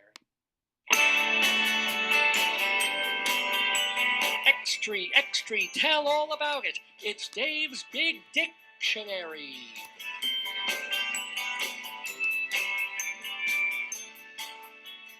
Yes, Dave's Big Dictionary. It is here in the neighborhood on this Saturday, June 8th, 2024. So the word that Merriam-Webster chose for today is both from Latin and French, and it is... I can't find it. I can't find it. You know why I couldn't find it? Because it's incognito. That is a great word, actually. Incognito. Nobody else will get that reference. I don't care. You got the reference. Incognito. Now, the definition that I know of and you know of is as an adjective or adverb. Like going incognito. But right. Going incognito. Which means with one's identity concealed. Like a celebrity. Yeah. Somebody puts on a funny hat, a wig. Dylan used to do it. Dylan would go into like various neighborhoods like 25 years ago when he was on tour. And he'd be like a raincoat and a weird hat and glasses and stuff so that he wouldn't be Bob Dylan. He'd just be a guy walking around some neighborhood. The thing about Lance Armstrong, oh my goodness, there's like a documentary. Yeah. But he never did. He was too proud to go incognito. Oh, also it was rather difficult. You also watched a documentary about the bank robbers. They put on fake prosthetics. Really, wow. But who was the one after another athlete? It was the runner guy. Oh, Oscar Pistorius. Oscar Pistorius. Not someone who could really go into cognito. But maybe in pants. No, I don't know if he's still in jail. I'm gonna look that up. Oscar Pistorius.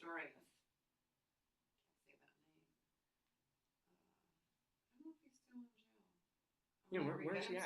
Did they put him in jail? He was in jail for a while, I thought. You do this. Right. So incognito, though, I did not know. Oh my God, his nickname was Blade Runner, the fastest man on legs. Tink No legs. Tink. Tink, tink, tink, Yeah. tink. Yeah, I love that. God. Tink, tink, tink, tink, tink. That doesn't seem like a nickname you'd want. But anyway, incognito can also apparently be a noun. And it just means that the state of being incognito, or one appearing to live in an incognito way. But I'm going to deal with it as an adjective or whatever. First thought that came to my mind. He was in prison for 5 years. And then he's And free. 3 years suspended. They call it in South Africa culpable murder. I've never heard that. Means he can be blamed for it. Yeah, no, but I've never heard culpable. It's No. a different. But anyway, incognito. First thing that comes to the old brain here is what I see in the frozen section of like our local grocery and the more organic kind of groceries that we shop at. Because if they have a thing, it's very clever. He was just released on parole in January. That's why they had that movie probably. But they have in the meat section, and the section where people buy steaks and buffalo and bison and what have you, incognito, and it's incog, M-E-A-T-O, and it's this idea of like, well, it tastes like meat, it's supposed to be meat, but there's no meat in it. And so it's meat-free burgers and meat-free, if only they could do a steak, but they can have meat-free pasta or other dishes where they use tofu or seitan or whatever else they use. And it's called incognito. I think that's kind of okay. If they could take some of the salt away and make it still tasty, that would really be the ultimate. But so that's one thing that it brings to mind immediately was the cleverness of whoever thought of the branding of incognito. But incognito, the word with the N, of like being able to pass through and not be known who you are. I don't know. It makes me think of like, what if I had been famous? I would probably be kind of polar about it. If I were really, really well known, there would be like the day, and it would always be the wrong day for my mood. So I would go out and go to a restaurant or go shopping or something, and in my heart I'd be like, well, I'm gonna make sure I'm still famous and still well known. And like, I sure hope somebody asks me for an autograph. Sure hope somebody waves at me, says, can we do a selfie? Oh, sure, yeah, and it doesn't happen. Like I'm just kind of traveling along and in my travels and figuring, especially if you're in New York, people know to kind of ignore celebrities anyway. But if you're anywhere else, hoping to be famous enough that just going a block down the road, people will be like, hey, oh my God. It's like, yeah, that's me. Yeah, I don't mind being noticed. Just don't take too much of my time. Or if I'm eating hot food, don't suddenly say, hey, can we take a picture with you while pasta is dripping from my lips. At the same time, there would be this other time when, I don't want to be recognized. Like if I'm super, super famous, and other times I'm like, oh God, I know I can't even go to this place anymore because every time I go in there, the maitre d' makes a stink, and then people know I'm there, and it's sort of like people are giving the side eye, and they're looking but trying not to look, and then you can't really enjoy just being a person. So I don't know what it would be like to, go day to day, decide in my mind before walking out the door, is this an incognito day? Is this a day when I don't want anybody to even know who I am? Like the REM song, it's been a bad day, please don't take your picture. Versus like, I'm feeling a little down, I'm feeling, kind of lonely or whatever. I sure hope I go out there and I get a couple of people waving at me and say, oh, I loved you in that play. Oh, you're so funny on that show. So, yeah, those are my feelings. I don't think my nature is not to be satisfied or happy. So my nature would be on the day I went out, if I was too recognized, I'd be like, oh God, this is just so annoying. But if I was not recognized at all, I'm like, oh God, I've been forgotten. I'm useless. My life sucks. That would be me. That would be me as someone making $14 million a year, right? I don't know. But incognito can kind of be able to slip in and slip around and not get noticed and not get recognized. So Marie wrote, what is the Facebook address? And then in the public supermarkets, burgers are sold as Impossible Burgers. Oh, that too, Yes. Impossible. Oh. But we are Impossible Burgers. I kind of like incognito. Incognito burgers? Yeah, incognito. That's right. Oh, But on incognito, Hi that's Marie. funny. That's Yeah, funny. Incognito. That's in a good. I'm sure someone will take it for company. So anyway, that was Dave's Big Dick Shinary. On this Saturday morning, it is June 8th, 2024. You're watching the 947th episode of the show. We have more show for you. We still have Friends of the Neighborhood, as well as our Colorado Limerick of the Dam. But before we get to that, we do have a bit more, yes, even more, of the one, the only, the Jewish Rabbi Sol Solomon, because there were two pieces of international news this week about two completely different countries, one of which made Sol very, very happy, and of course, one of which, he is the ultimate polarity, one of which made him rage and angry and steamy. So, we're going to play that for you. Let me cue that up. So I have to get that loaded up and share screen. Hold on. Just have to find it on here. Yeah, there he is. So here we go. I'm going to load up Rabbi Sol one more time on this episode of the show. He does Rabbinical Reflections. These are mini sermons where he talks about the world at large. And, you know, they're shorter than what he usually does in the synagogue. Those go on for about 7 or 8 hours. This is just Rabbi Sol with his latest Rabbinical Reflection right here on Dave's Gone By. Share that old screen right there. Here it is. And here's Rabbi Sol. Let's give a listen and a look, shall we? We shall.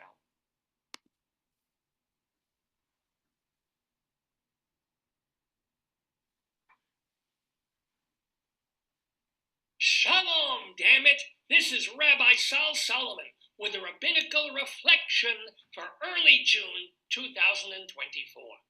I am marveling at the news this week involving two countries with markedly different responses to the madness in the Middle East. I am talking about the Maldives and Mexico. One of them is meretricious, the other marvelous. So, as the patient says to the doctor, bad news first. The Maldives. It even has mal, a prefix meaning bad, in its own name.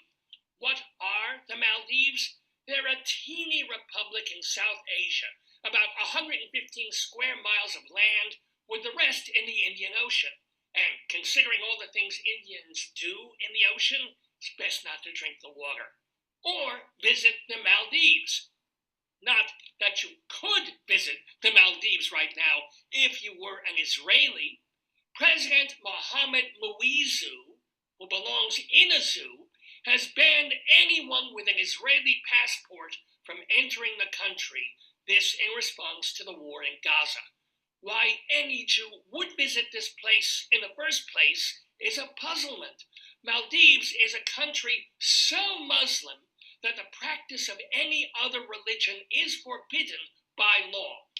This is also a land that not only prohibits homosexuality, but reprimands anybody kissing or even holding hands in public. So, basically, if you wonder what the Bahamas or Aruba would be like if they took away the fun and relaxation and replaced it with totalitarian jihad, you've got the Maldives. In 2023, about 5,000 Jews visited the various Maldive islands. Maybe they were Orthodox and appreciated the modest clothing rules and the pork-free eating. Maybe they just wanted to watch other Semites inflict suffering on themselves for once, instead of being tormented by others.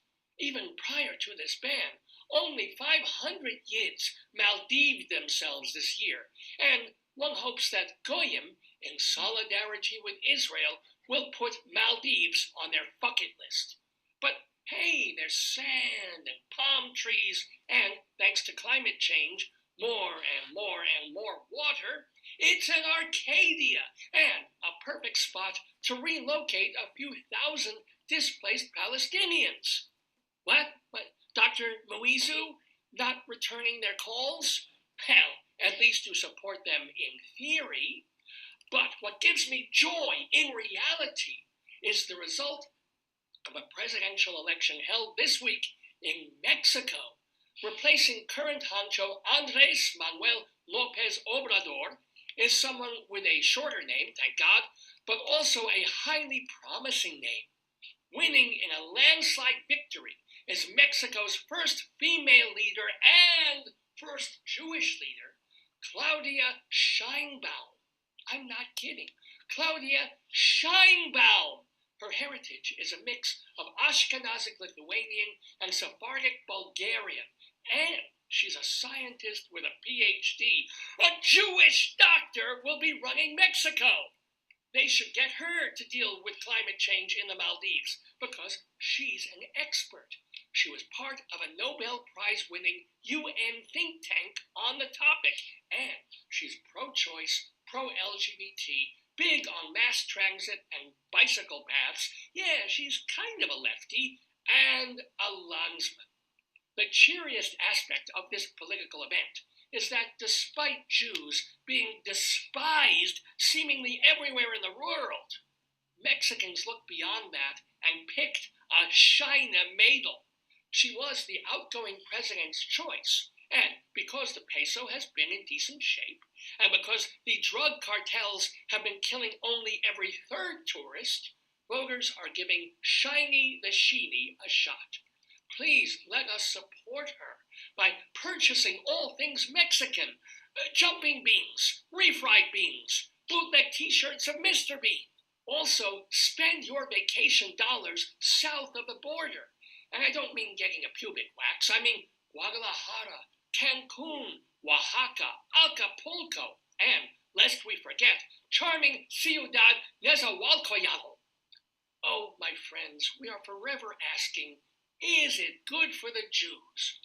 If Judaism has taught us anything, it's that things can change in a blink. But right now, Viva Mexico! And Maldives, vete a la mierda! This has been a Rabbinical Reflection from Rabbi Sol Solomon, Temple Sons of Bitches in Great Neck, New York. Arriba!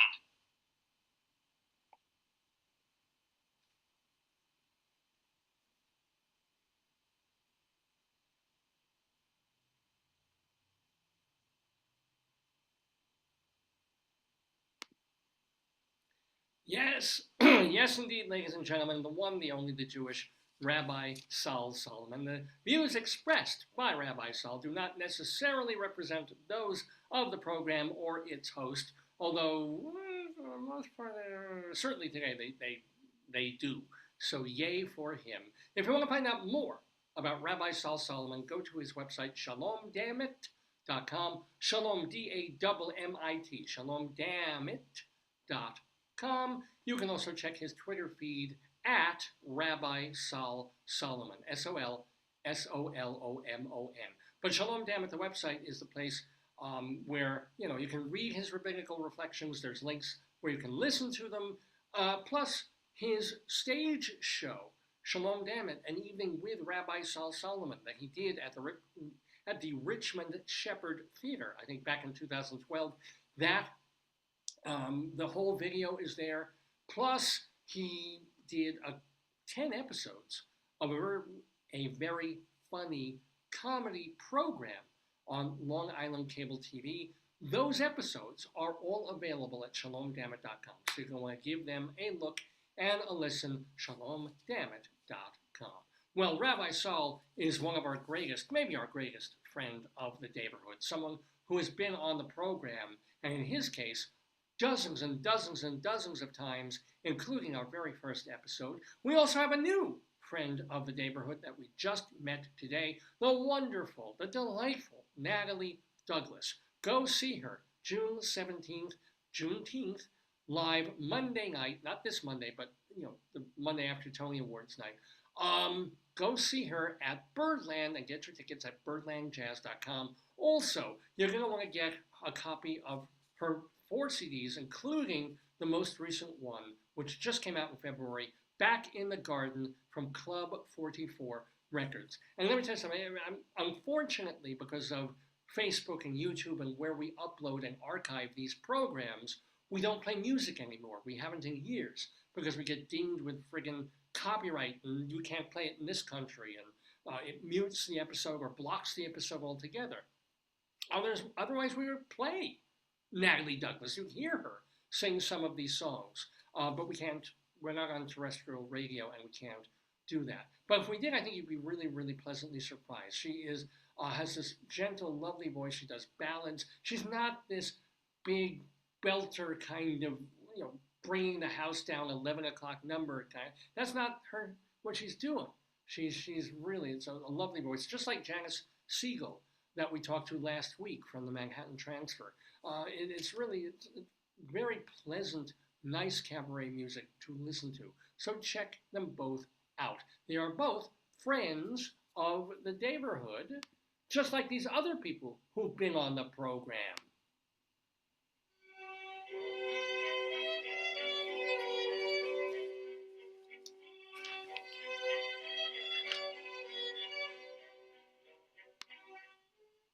So yeah, friends of the neighborhood are people who've been on Dave's Gone By over the years, and we keep tabs. We're like, hey, this is friends, this is family, what are they doing? I got an email from John Suzuki early this week that the next Finding Better podcast episode that he'll be doing is the one that I taped about a month ago. So I checked a couple of days ago, I wasn't up there yet, but check over the next week, and you'll see him interviewing me. I'm kind of on the other side of the mic, if you will.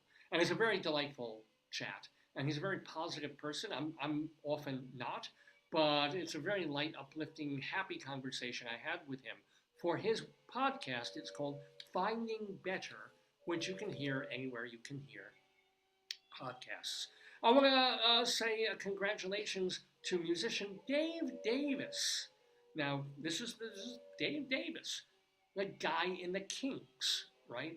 Legendary band, one of the great bands of all time. He was on our program a few years ago. Now, he tweeted just this past week that after all these years, he and his probably more famous brother, Ray Davis, have made amends, right?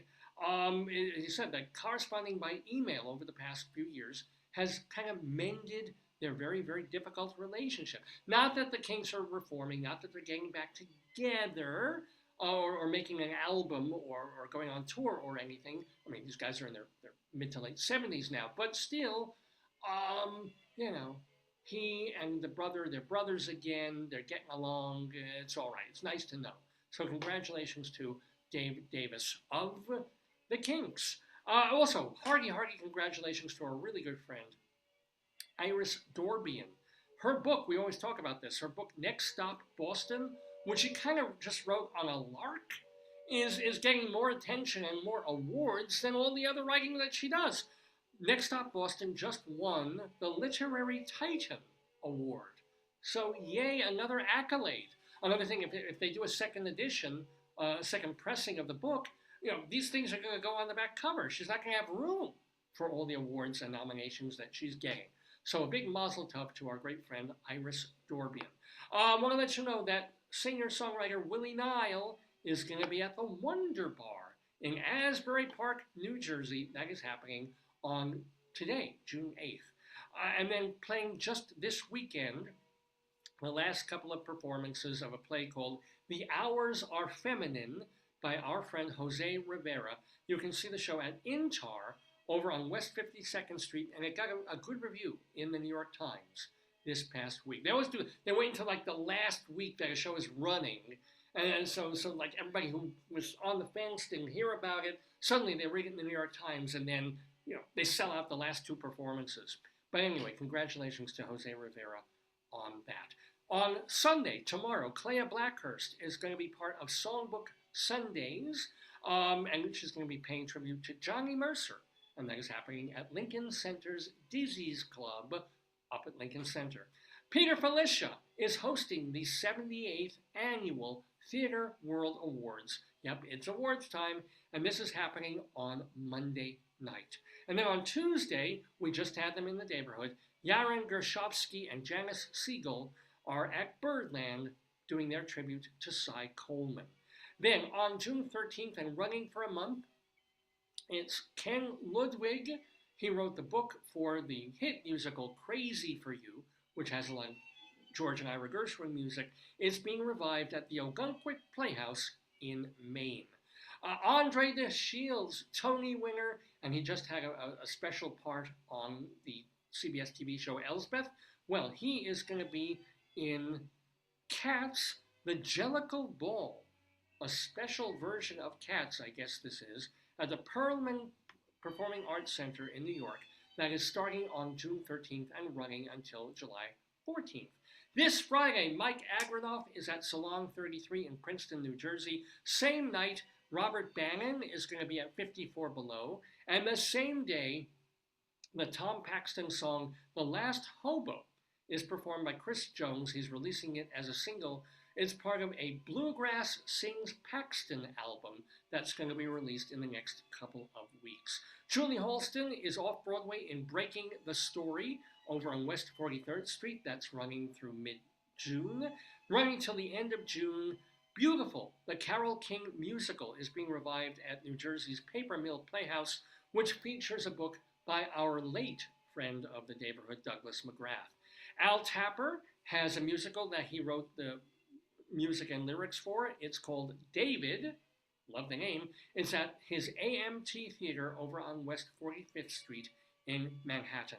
Gabriel Barry is directing the Bruce Valanche musical Here You Come Again, featuring songs by Dolly Parton. Now, this is not to be confused with the news that just came out this week that Dolly Parton is working on a new musical, but featuring some of her classic songs with another writer. There is a different Dolly Parton-based musical that is being done in the British Isles. So if you happen to be in the UK from now through the end of the year, you can see the Bruce Valanche Dolly Parton musical called Here You Come Again.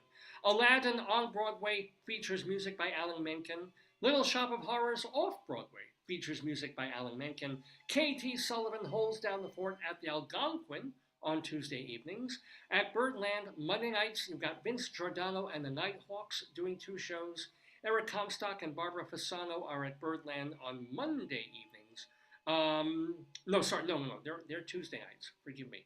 Eric Comstock and Barbara Fasano are at Birdland on Tuesday nights. Meanwhile, Jim Caruso's cast party every Monday night at Birdland. Get your tickets for all these events, as well as we've been saying, Natalie Douglas, Juneteenth at Birdland, birdlandjazz.com. And then, what else? Michael Garin plays piano at the Roxy Hotel in Tribeca Tuesdays through Saturday evenings. And Seth Bissenhirsch does his talent showcase Tuesday nights at Don't Tell Mama. Shout out to our friend Vicky Quaddy, who does Late Night Catechism and Are You Smarter Than Your 8th Grade Nun out in Chicago, as well as Leslie Hoban Blake and Charlie Gross, who co-host the theater review show 2 on the Aisle. You can see episodes and excerpts on YouTube. And let's not forget writer David Sheward. We're going to see him next week as part of the Tony Show. David Sheward writes theater reviews for TheaterLife.com, CulturalDaily.com, and TotalTheater.com. And those, my friends, are the friends. Oh, and don't forget to check out StageBuddy.com, which is by our friend Evan Seplow. Those, my friends, are the friends of the neighborhood.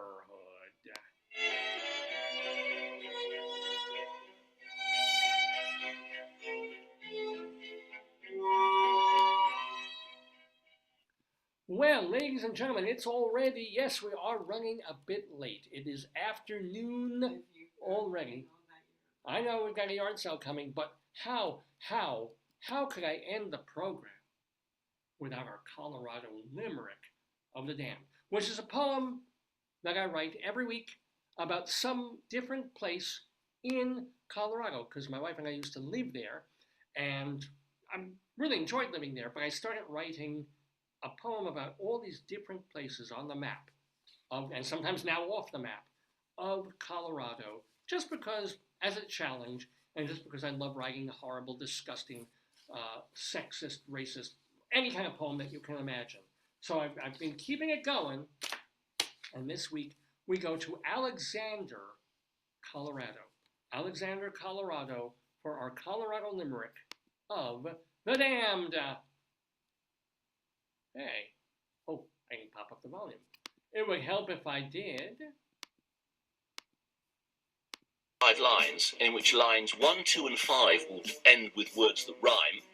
And likewise, verses 3 and 4 also end with words that rhyme. So this is a limerick. Rocky Mountain, Colorado, Colorado, Colorado, Colorado. So this is not going to take a lot of time because there's not a lot to say about Alexander. It doesn't even, the only place you see Alexander, Colorado is in a list on one wiki page. There's no hyperlink to another wiki page about the place at all. It's just part of a list of places in Colorado. It's not even on websites devoted to ghost towns, right? I'm kidding.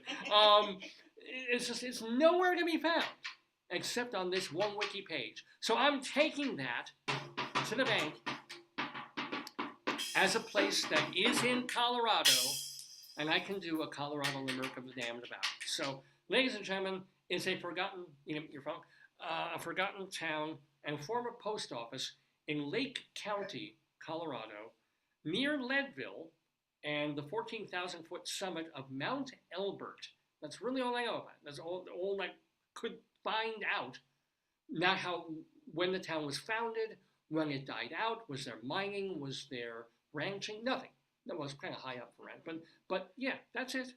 Alexander, Colorado. Ladies and gentlemen, here is this week's Colorado Limerick of the Damned.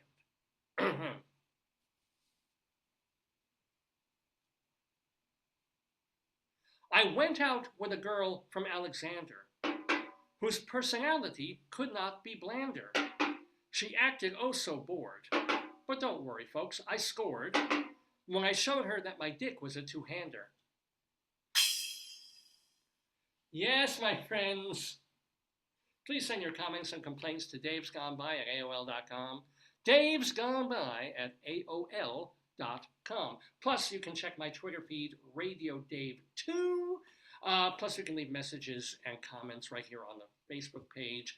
Not to mention, I think Marie asked, what is the Facebook? You're watching it. This is the Facebook page, Dave's Gone By. Plus, do check out my other website, davelefkowitz.org. This is a place where you can read my interviews. Not the ones I've done on the program, but ones I have written as a freelancer or used to write for Playbill, or I write still for Long Island Woman. My written work, my song lyrics are there. My plays, one-act and full-length plays and occasional screenplay, other hard copy writings, if you will, have now been translated to the digital age, and you can read all of them there at davelefkowitz.org. But most of all, of course, keep checking davesgoneby.com for information about the show and our thousands, quite literally, thousands of hours of audio and video material of the show since when we started back in October of 2002. Well, it's about almost a quarter after. On this Saturday, June 8th, 2024, we have done the 947th episode of the show. Oh, better leave him. Can you show them your list? Yeah, yeah. You didn't do Bunny and Watch, so you need some. The Bunny and Watch will have to wait another week. But here's, this is kind of cool. This is when I was having, remember when I started the show, I was so raspy, I couldn't get phlegm up. There was a time about 2 years ago now, maybe a little less, because we were here, maybe a year and a half ago, when I was having some issues with breathing and migraine allergy or what's it, not asthma, herpes. It was definitely the herpes. So my wife kept a sputum data chart of just how my sputum was day to day. So on June 19th, this is literally 2 years ago, Yes. June 19th in the morning, none, or was it last year? It was last year. None, very mild. June 20th, a little like the size of it. I coughed up phlegm that was the size of a dime or a nickel. But then later in the day, almost none. In the morning, no phlegm, then almost none later. And then on the 22nd, nickel-sized phlegm. the 23rd, some difficulty breathing. So it was whether I was bringing up productively and also my breathing. I couldn't finish a sentence. But on June 24th, check that out. No gob. No gob of phlegm whatsoever. And then by June 25th, I'm just like, I'm getting over it. It's fine. I'm using the inhaler. It's all good. But yes, fun to be reminded of fun times, ladies and gentlemen, here in the neighborhood. I'm happy it's not still going on. Yeah. Well, yeah. Well, what's going on is next Saturday, June 15th, will be our 19th annual Dave's Gone By Total Theater Broadway special. Because the Tony Awards, the Broadway Tony Awards are happening Sunday night, June 14th. Oh, no, that doesn't make sense. No, June 16th, excuse me. June 16th, Bloomsday, and your birthday. Hooray. So anyway, the day before, Saturday morning, our usual show, but instead of just doing our usual show, we're doing our usual Tony Award special. So there'll be trivia questions.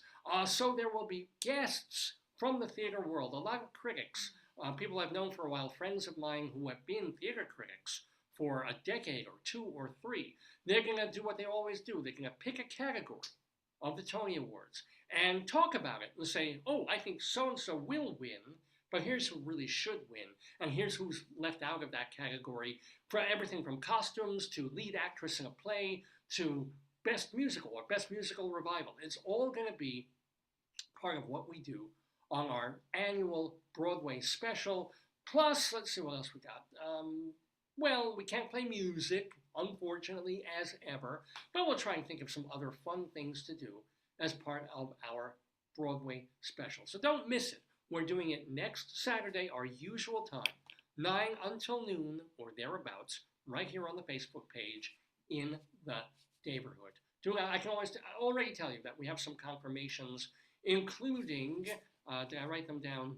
No, I did not. But I know David Sheward, it's been a while because we haven't done a quiz. He hasn't been on the show in a while. We've got him coming. Eva Heineman is going to be here. Brian Scott Lipton is going to be with us as well, and we're lining up a bunch more. So don't miss our Tony special next Saturday on Dave's Gone By. Until then, don't miss your Daves going by.